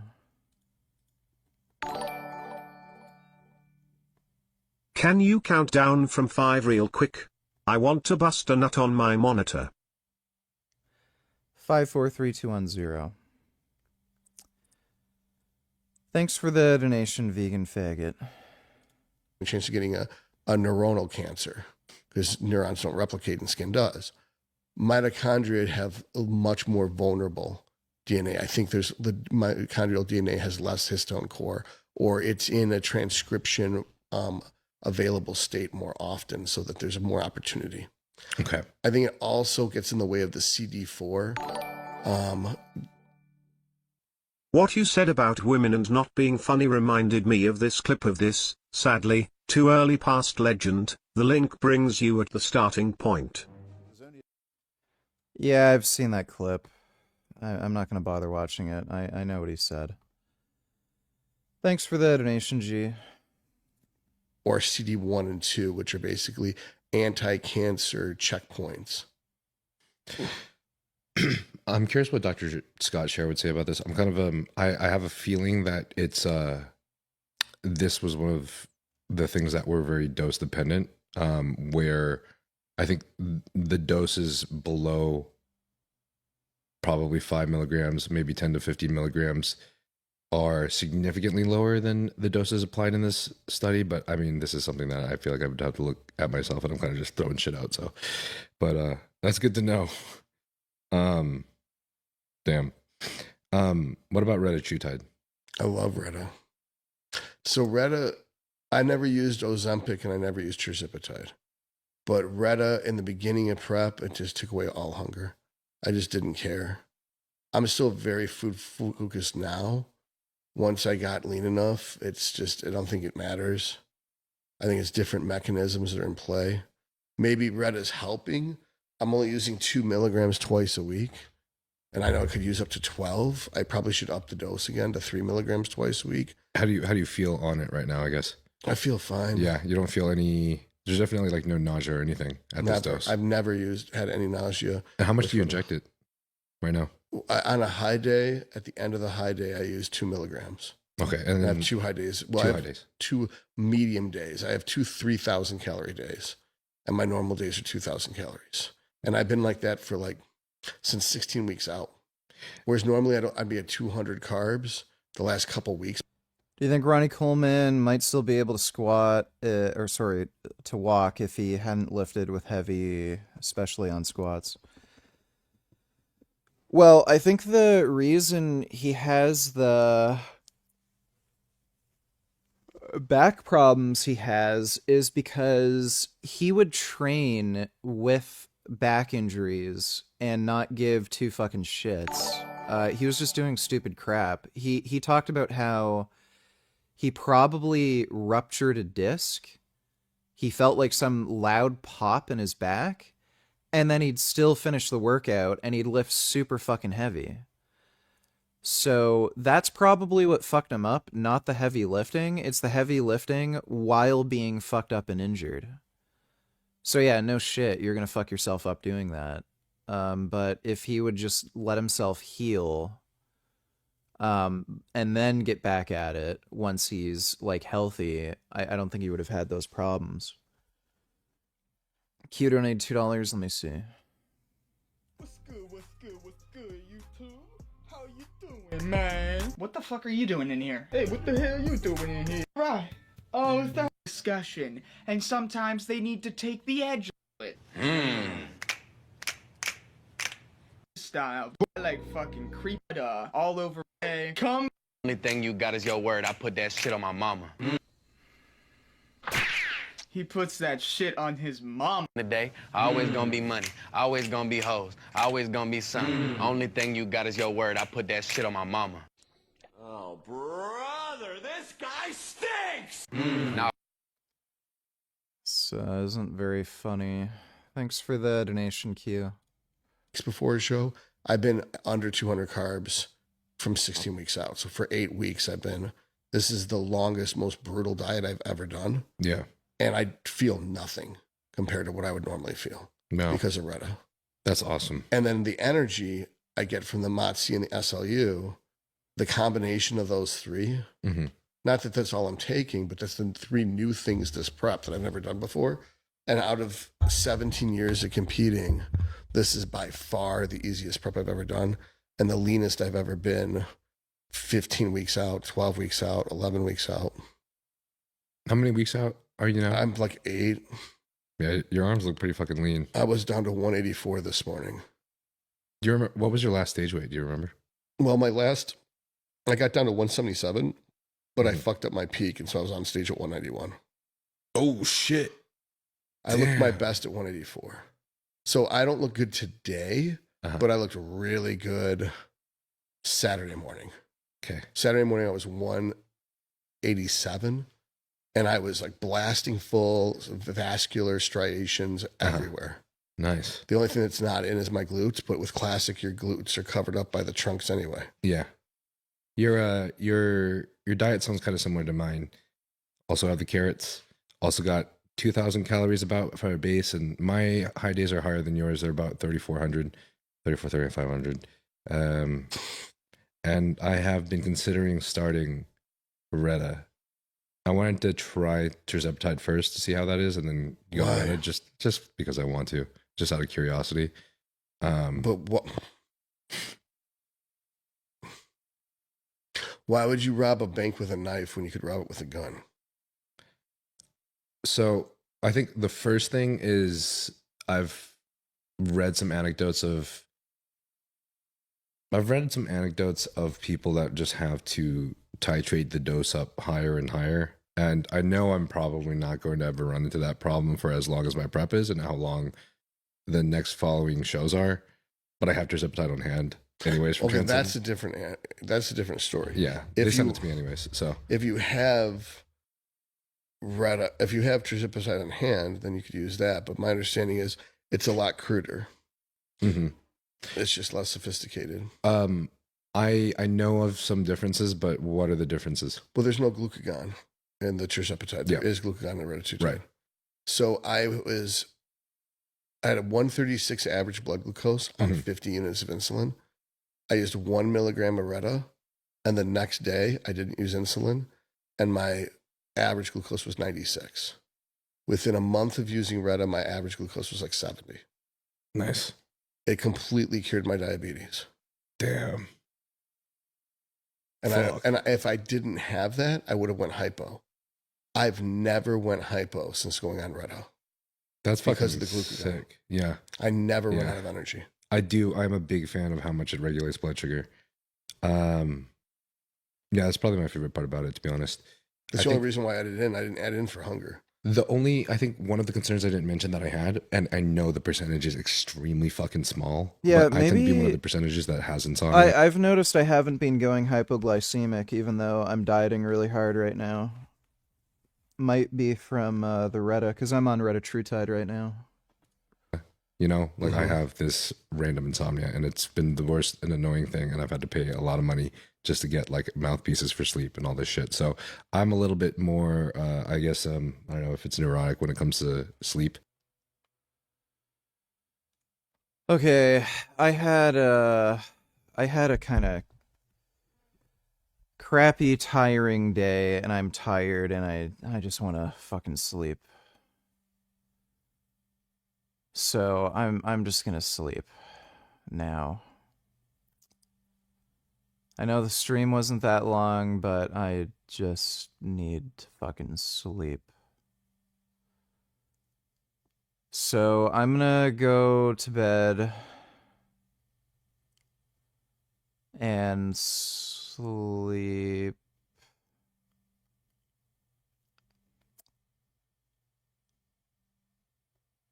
But big thanks to everybody who donated on Streamlabs. Really appreciate it.